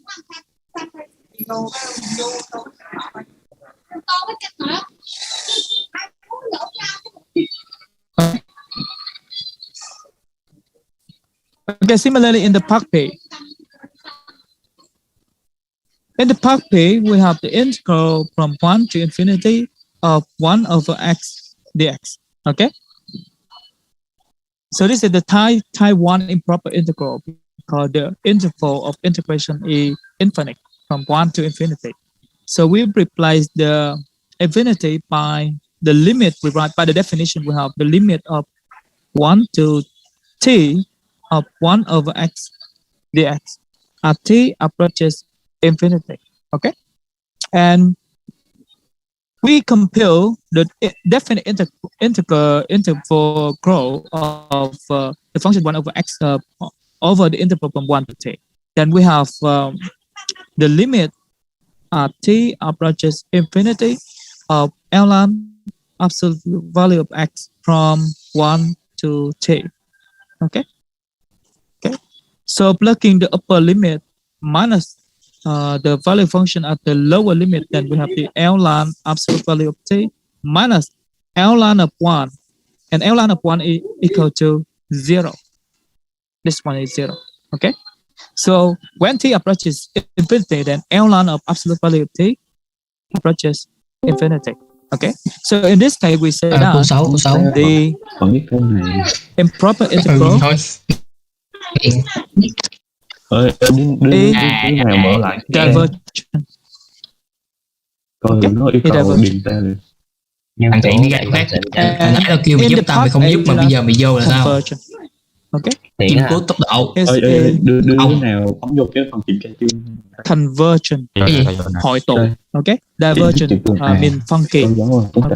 Okay. So an improper integral is convergent if the value is a finite number, and if it's the limit of the definite integral does not exist, then we say that the improper integral is divergent. Không có điểm mấy điểm à?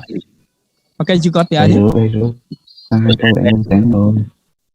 phải liền tưởng ngày mai làm chứ 9 điểm hả? Hiện đi ra chỗ khác chơi mày, ai không chứa mày.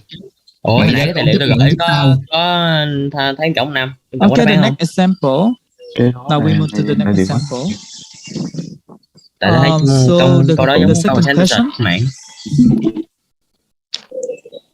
đây nó đâu có là So for what value of p? làm đi chắc chưa nay tao không vô. For Không what value đi làm trước cái gì tao coi cái đó đấy. Việt Nam of đúng không? p Ok. Rồi is Chị Trúc. the improper integral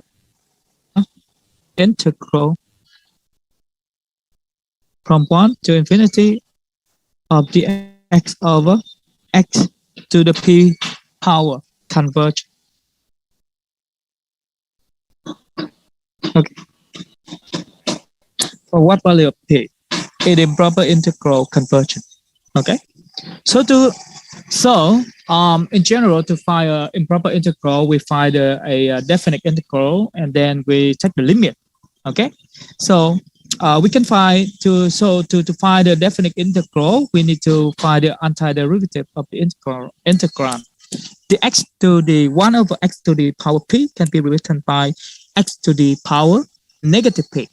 So we can use the power rule to get the x to the negative p plus 1 over negative p plus 1. And therefore, p must be not equal 1. Okay? So we consider two cases. Solution. To solve this problem, we consider two cases. First case, so if p is equal to 1, then, so if I let this integral by ip, okay, then the I1 is equal to the integral from 1 to infinity of dx over x. Okay, so in the previous example, the integral from 1 to infinity of dx over x is divergent. Okay, is divergent. So this is by the previous example. And the next case, we consider the case for p not equal 1. Okay, then the IP, by the definition, can be rewritten by the limit of the definite integral from 1 to t of dx over x to the power p. Okay, next to x to the p power. Okay, and we let t approaches infinity. Okay, and so we compute this definite integral, so we get the limit of integral from 1 to t of x to the negative p dx at t approaches infinity. Okay, so we get the limit at t approaches infinity of x to the negative p plus 1 over negative p plus 1, that is 1 minus p. Okay, and plugging the value x is equal to 1, x is equal to t. Okay, so plugging the upper limit, then we get the limit of at t approaches infinity of so t to the negative p plus 1 or 1 minus p. Okay, 1 minus p over so we can take out 1 minus p, we can take out 1 over 1 minus p. Here we have t to the 1 minus p. Okay, minus of 1. Okay, and notice now the limit of t to the exponent 1 minus to the power 1 minus p is equal to 0 if 1 minus p is positive, because p not equal 1, so 1 minus p is not 0. So a non-zero number, it can be positive or negative. Okay, so we consider two cases. So this limit is equal to it is equal to 1 negative 1 over 1 minus p if the 1 minus p is positive, a negative. Okay, a negative. If 1 minus p is negative, this and an equal infinity if 1 minus p is positive. Why? Because we have the limit of t to the power is equal to 0 if 1 minus PE negative and infinity if 1 minus PE positive. Okay? Okay, you got the idea?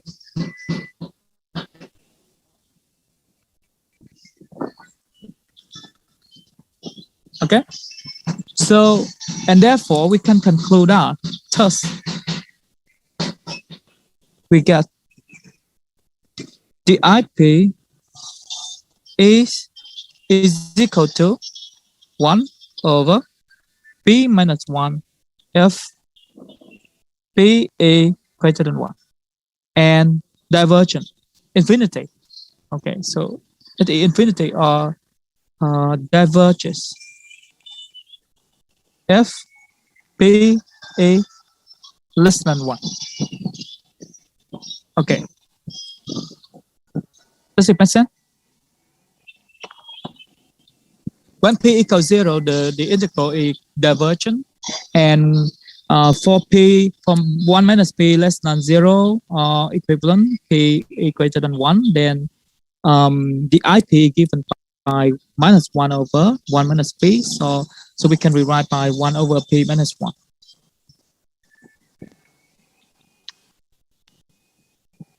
Ok, mình theo kịp ví dụ này không em? Nói chung là cái tích phân suy rộng á, là mình sẽ tính một cái tích phân suy rộng á, là ta dùng định nghĩa, mình viết nó lại thành là giới hạn của một cái tích phân xác định, giới hạn của một tích phân xác định. Thì như vậy thì ở đây thì trong cái trường hợp này là mình sẽ xét cái trường hợp B bằng 1. Tại sao? Tại vì khi mà mình lấy cái nguyên hàm, em thấy là nếu mình viết cái 1 chia x mũ lý thừa B á, mà dưới dạng là x mũ lý thừa trừ B thì mình lấy nguyên hàm nó sẽ xuất hiện cái 1 trừ B nằm ở dưới mẫu, mà 1 trừ B nằm dưới mẫu thì nó phải khác 0. Đó. Cho nên là khi mà B bằng 1 á, thì lúc đó là mình không có sử dụng công thức này được. Đó. Cho nên là ta chỉ sử dụng công thức này là khi cái B khác 1 thôi. Cho nên thầy mới xét riêng cái trường hợp là B bằng 1. Và trường hợp B bằng 1 thì là ta đã giải rồi ở phía bên trên rồi. Đúng không? Sau đó xét cái B là khác 1.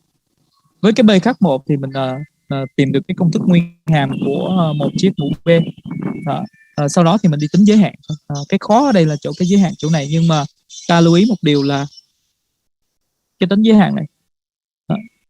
Cái vấn đề cuối cùng của mình là tính giới hạn của cái hàm này. Ok. Như vậy tính giới hạn của hàm này thì ta thấy là cái lý thừa, bởi vì t nó tiến về vô cùng có nghĩa là t rất là lớn. T tiến về vô cùng là mình có thể lấy cái t lớn tùy ý. Khi mà t lớn thì nếu mà mình mũ dương lên thì nó sẽ là số lớn. Do đó là khi mà 1 trừ B mà dương thì nó sẽ ra vô cùng. Còn nếu 1 trừ B mà âm thì một con số lớn mà em mũ âm lên, mà cái số này em cho càng lớn chừng nào thì em lấy lý thừa âm đó, thì nó sẽ càng nhỏ, và do đó nó tiến về không. Như vậy mình có được cái kết quả như thầy viết ở trên cái màn hình. Và vì vậy thì kết hợp hai trường hợp này lại thì ta có kết luận là cái tích phân suy rộng là IP này nó sẽ là hội tụ nếu như B lớn 1 và phân kỳ nếu như B nhỏ hơn 1. Rồi. Ok, mình theo kịp không ạ?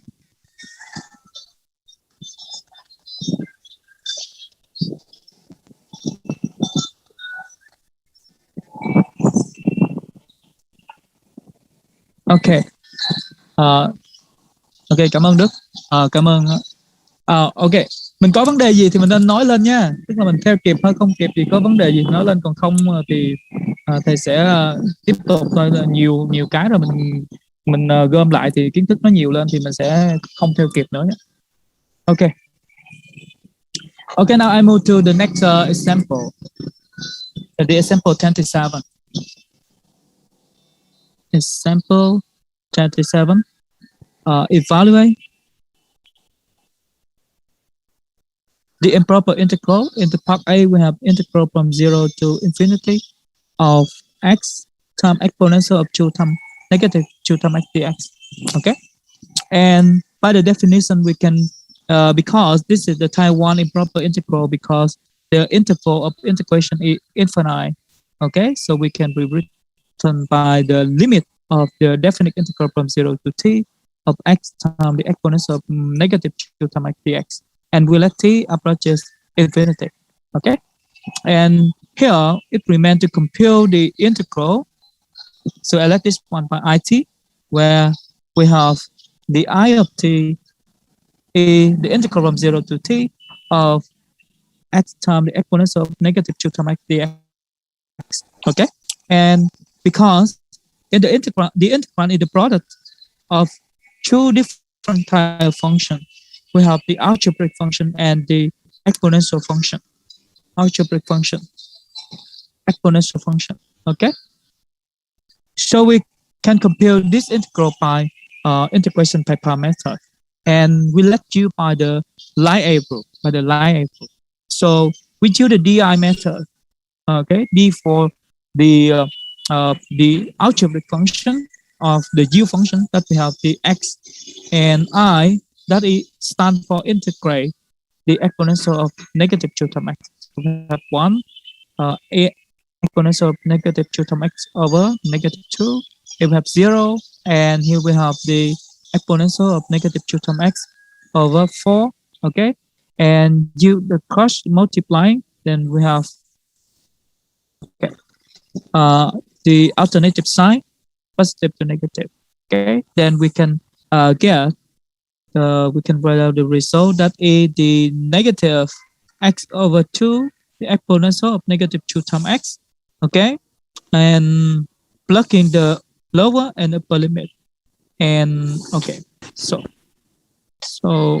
and then minus 1 over 4 exponential of negative 2 times x of uh, 0 to t. Okay, so we have the negative t over 2 exponential of negative 2 times t minus 1 4 exponential of negative 2 times t. Okay, so negative of x0, then we have negative 1 over 4. Okay, and therefore we have the integral, improper integral from 0 to infinity of the function x times the exponents of negative 2 times x dx by the limit of the function negative t half exponential of 2 times minus 1 over 4 exponential of negative 2t plus 1 quarter. Okay, t approaches 0. Okay, so when t approaches 0, then the exponential of negative 2 times x approaches 0. Okay, this one approaches 0. So what about this one? When t approaches 0, this one has the form, when t approaches infinity. So it has the form infinity times 0. Okay, because this is the indeterminate product.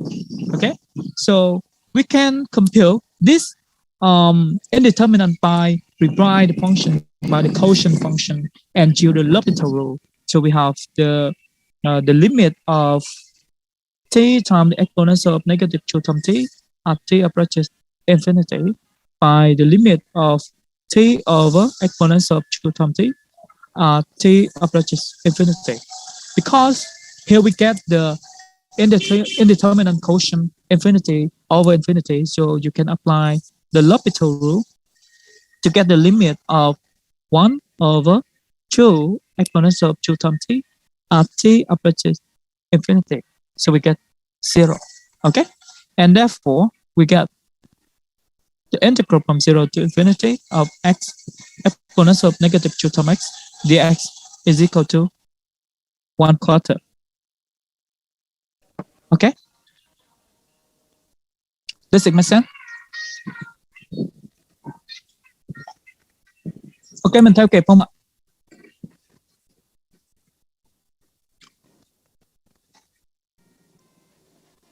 Tức là để tính một cái tích phân suy rộng thì em cần phải phân biệt nó là đây là tích phân suy rộng hay tích phân xác định. Thì tích phân suy rộng có hai loại. Một cái loại là rất là dễ nhận thấy là cái loại mà khi mà mình thấy cái cái khoảng lấy tích phân nó là một cái khoảng vô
Okay.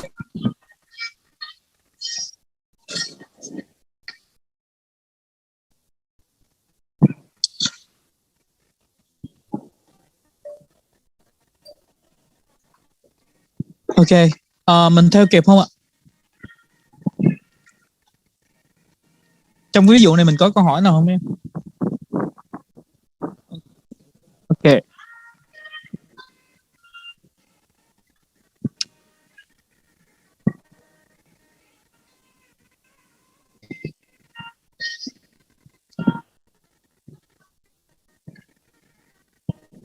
Recording in progress.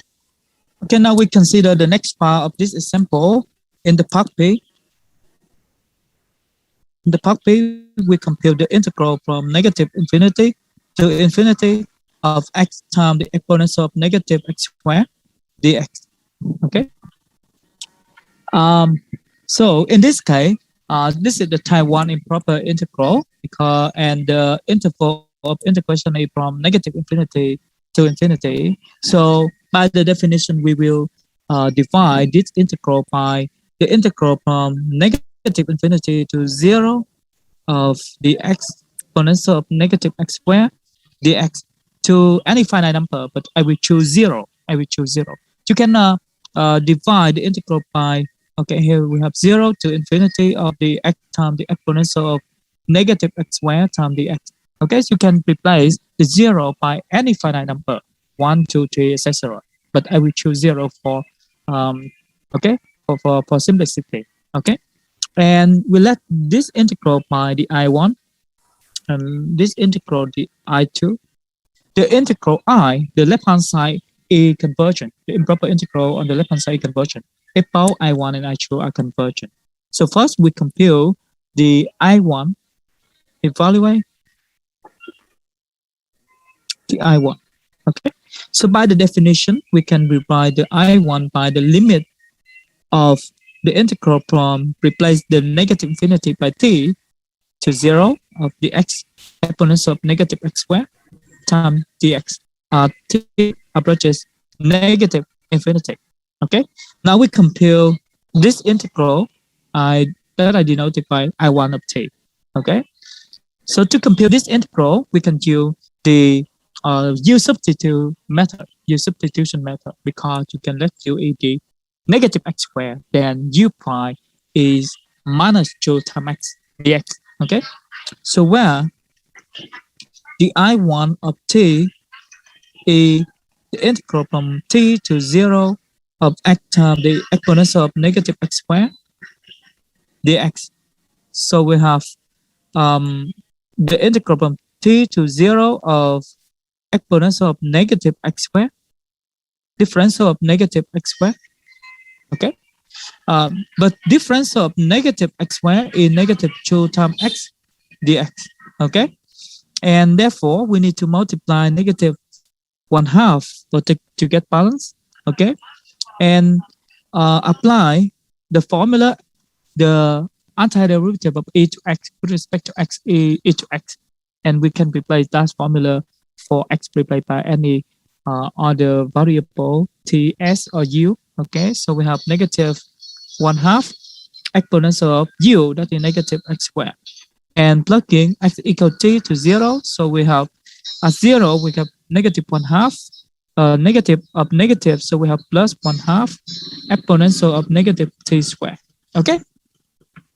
And therefore, we apply that the I1 is the limit of the function negative 1/2 plus 1/2 exponential of negative t squared. T approaches infinity, negative infinity.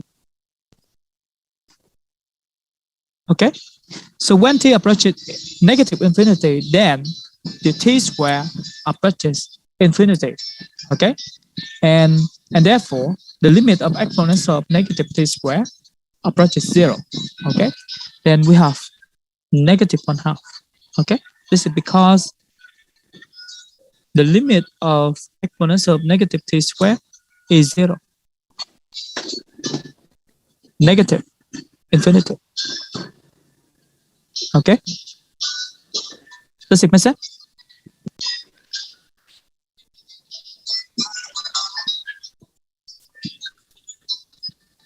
Any question?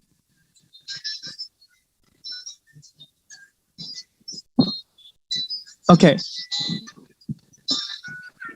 And then we evaluate, similarly, we can evaluate the I2. Evaluate.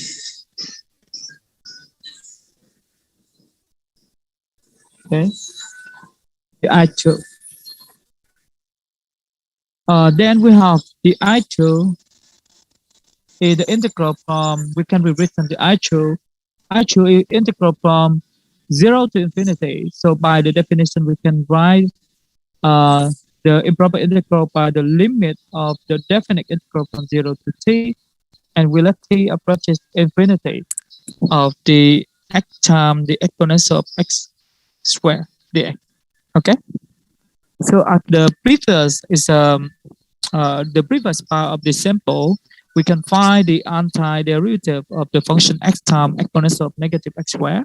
So we have, can we write this one by I2 t by the limit of so where the I2 of t is equal to negative 1/2 integral from 0 to t of exponential of negative t x squared d of negative x squared. Okay. So we get negative 1/2 exponential of negative x squared, but from 0 to t. Okay. So plugging the upper limit, then we get negative 1/2 exponential of negative t squared, negative of negative 1/2. Okay. And therefore, the I2 can be written by the limit of t approaches infinity of 1/2 minus 1/2 exponential of negative t squared. So we get 1/2. Okay. And therefore, we can conclude that because both improper integral I1 and I2 are convergent, so I is equal to negative 1/2 plus 1/2 equal to 0. Okay.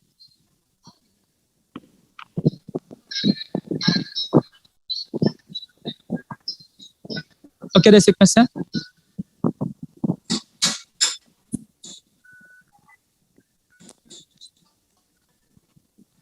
Okay.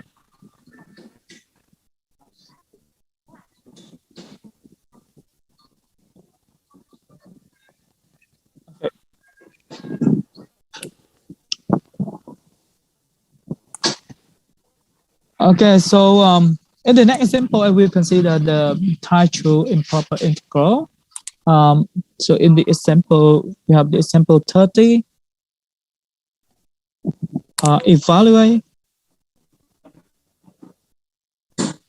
the improper integral. In the part A, we have integral from 0 to 1 of dx over x minus 1 to the power 2/3.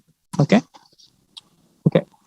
Then, so in this case, because the interval of integration are finite, okay, are finite because from 0 to 1. But if I let the function, the integrand is f of x, then that function is unbounded at 1. Because when x is equal to 1, then the denominator is 0. So the function doesn't make sense for x equals 0. Okay, so for x is very close to 1 from the left. Okay, then from the right. Okay, we have, sorry, here we have 1 minus x, not x minus 1. 1 minus x, because x from 0 to 1. Okay.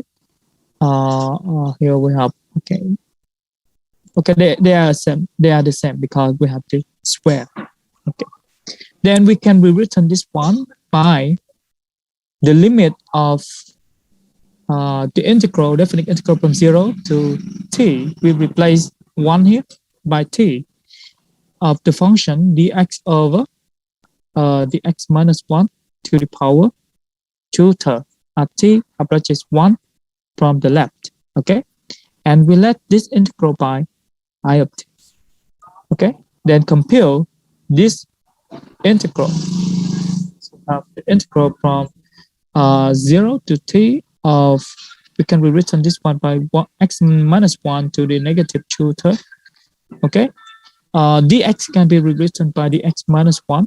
Okay, because I let u e equal to x minus 1, but d of x minus 1 e equal to dx. Okay, so we can apply the power rule here to get plus 1, and we have 1 third. So we have the x minus 1 to the 1 third. Okay, over because x is less than 1, so instead apply 1 minus x, then we have we can rewritten the function by okay over 1 third at 0 t.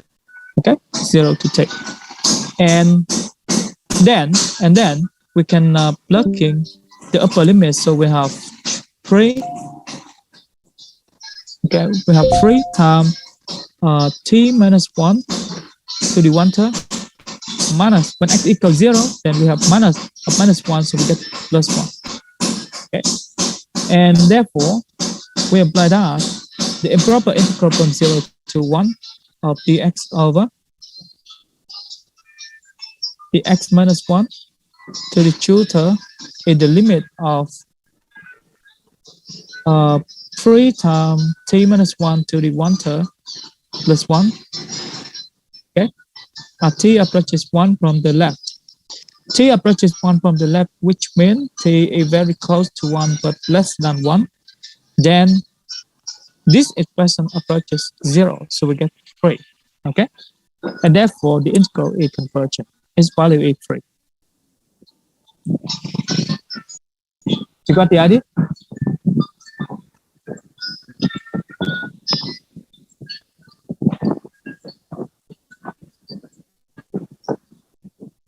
Ok, tức là trong cái phần này một cái tích phân á, thì mình cái tích phân mà mình sẽ phân loại nó là cái tích phân suy rộng, đó là cái tích phân mà nó có 2 loại thôi, cái cặn nó là vô tạng thì người ta dễ thấy này. Nhưng mà đối với tích phân này ta thấy là khi mà cái em thay kích bằng 1 á, thì á, là cái dưới mẫu của mình nó bằng 0. Như vậy là cái hàm số mình không xác định. Như vậy thì với x mà gần 1 thì cái mẫu rất gần 0. Và do đó là cái phần số của, tức là cái hàm số của mình nó sẽ là rất là lớn, nó không bị chặn. Thì như vậy mình gọi cái loại tích phân này là tích phân suy rộng loại 2. Thì mà theo định nghĩa thì mình viết lại là giới hạn của một cái tích phân xác định. Sau đó mình tính cái tích phân xác định IT bằng những cái phương pháp mà mình đã học từ cái phần 7.1 cho đến 7.4. Rồi mình tính giới hạn thì sẽ thu được kết quả.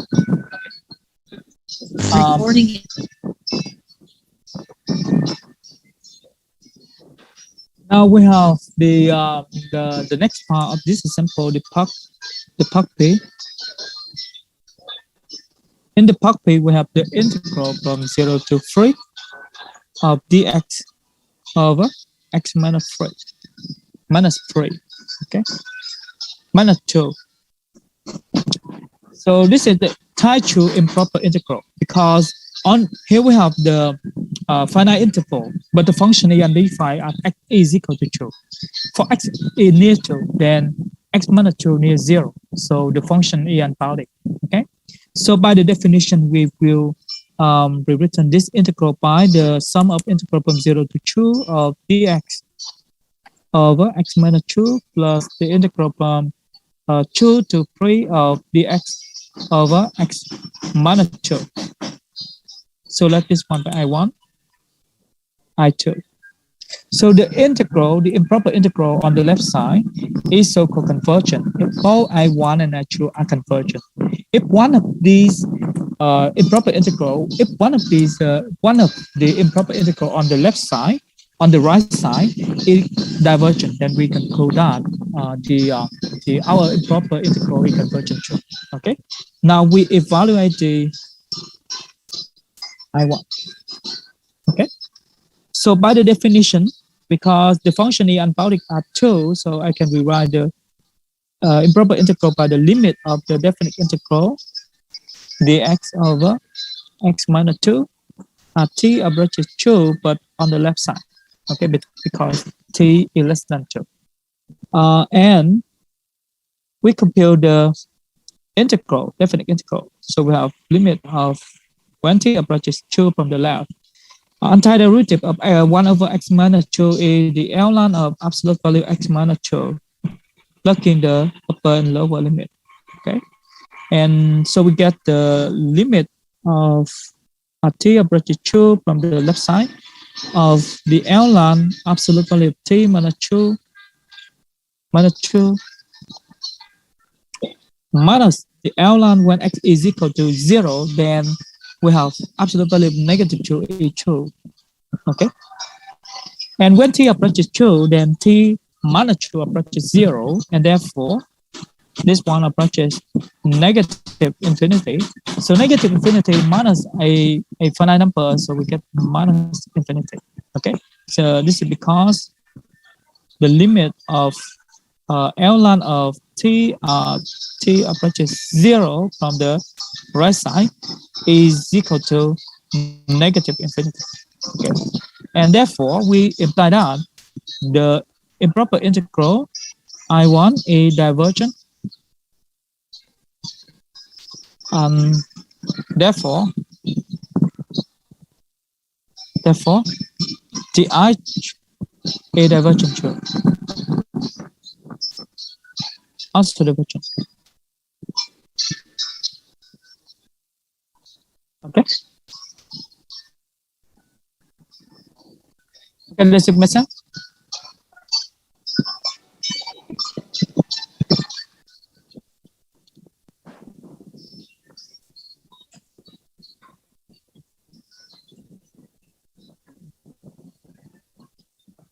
Okay, you got the idea?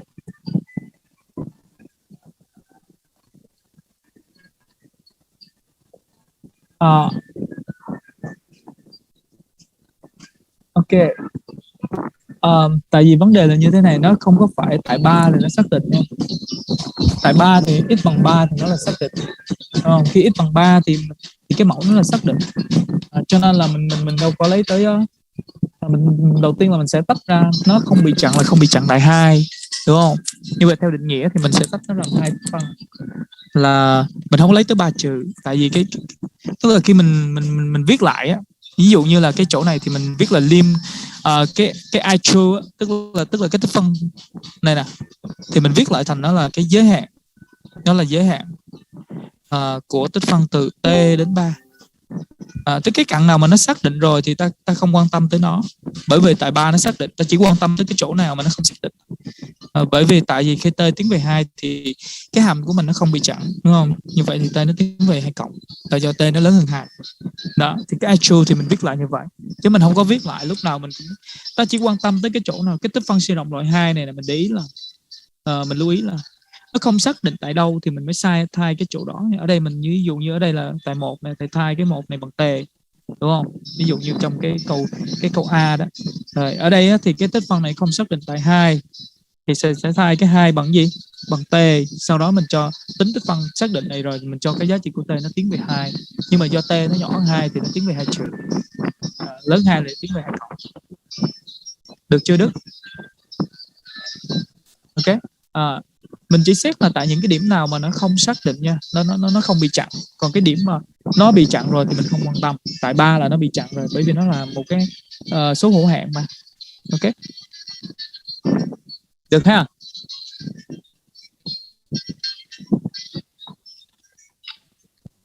Okay, so I talked about the last part of this example. We have the improper integral from 0 to 1 of ln x dx. Okay, so this improper integral is the title. This is the title. Why? This is the title because when x approaches 0 from the right side, then the ln of x approaches infinity. Okay, because the limit of ln x at the x approaches 0 from the right side is equal to negative infinity. Okay, so we say that f on ln x is unbounded. The ln x is unbounded. The x is equal to 0. Okay. So by the definition, then we can rewrite the integral. Now I let it integral by I, then I is equal to the limit of the integral from t to 1 of ln x dx. The t approaches 0 from the right side. Okay, and now we let this integral by I of t and compute this integral. So I of t is the integral from t to 1 of ln x dx. Okay, so in the integrand, we have the product of 1 times the ln. So we have the algebraic times the logarithmic function. So we can choose the integration by part.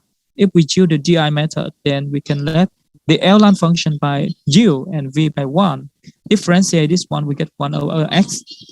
So integrate, we get x. Okay, multiply x and 1 over x, we get 1.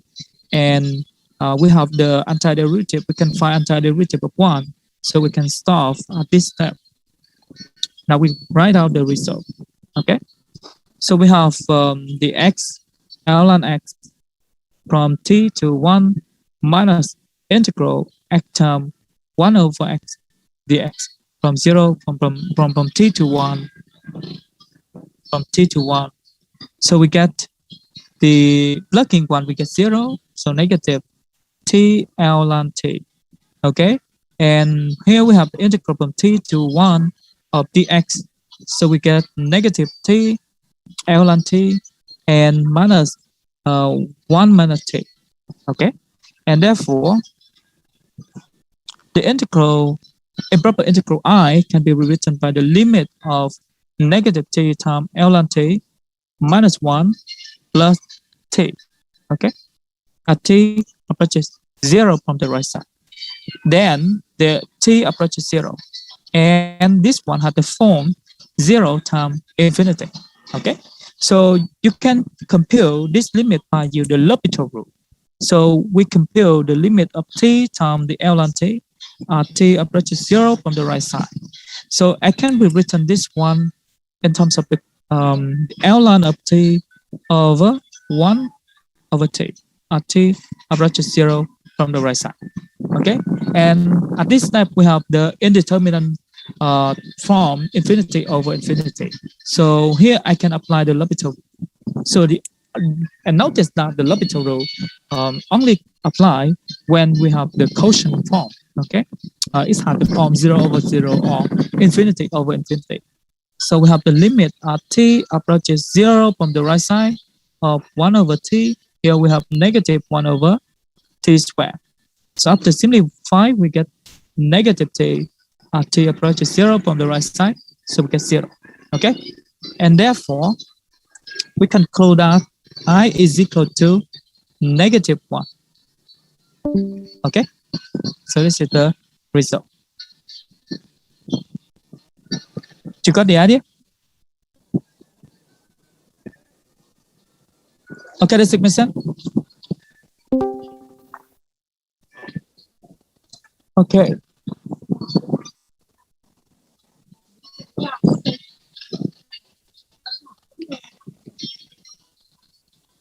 Recording stopped. Nói chung là trong cái phần này tính phân suy rộng thì chắc là tính giới hạn của một cái phân xác định thôi nhé. Thì cho dù nó tích phân suy rộng loại 1 hay loại 2 thì mình cũng có thể viết lại nó thành là giới hạn của phân xác định ha. Loại 1 thì nó đơn giản là cái cặn vô hạn thì ta biến nó thành cái cặn hữu hạn, sau đó mình tính toán và lấy giới hạn. Chỉ có cái loại 2 thì mình phải lưu ý là cái loại 2 á, là cái loại mà hàm không bị chặn. Thì mặc dù cái cặn lấy tích phân của mình là cặn hữu hạn, nhưng mình coi cái hàm của mình nó không bị chặn tại đâu. Đó, thì mình sẽ lấy cái giới hạn tại đó, tính tích phân mình thay cái cặn đó bằng cặn hữu hạn. Ok, sao cho cái hàm của mình nó không bị chặn. Rồi. Ok, nếu mình không có vấn đề gì thì thôi mình sẽ kết thúc buổi học ở đây. Rồi. Mình sẽ kết thúc buổi học ở đây ha. Nhóm mình là 02. Tuần sau thì thầy sẽ sửa cái bài tập. Đó.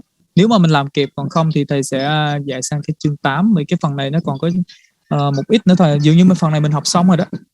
Toàn bộ chương 7 là xong rồi. Cái phần 7.8 là mình tự học. Về cái bài tập thì mình về mình tự làm. Có thể là 2 tuần nữa mình sẽ kiểm tra cái nội dung chương 7 này. Thì cái chương 7 này mấy em thấy là nó sẽ dễ hơn. Buổi trước thầy chưa up hả? Chưa up video lên nữa hả? Okay. Rồi. Mấy em nhớ nhắc thầy qua Zalo á, khi mà mình xem bài lại mình không thấy, mình nhắc thầy qua Zalo để thầy gửi. Nhiều khi nhiều quá mà thầy cứ dạy liên tục á, nên không, nhiều khi nó lại quên. Rồi, thôi mình nghỉ nha em. Ok, chào các em.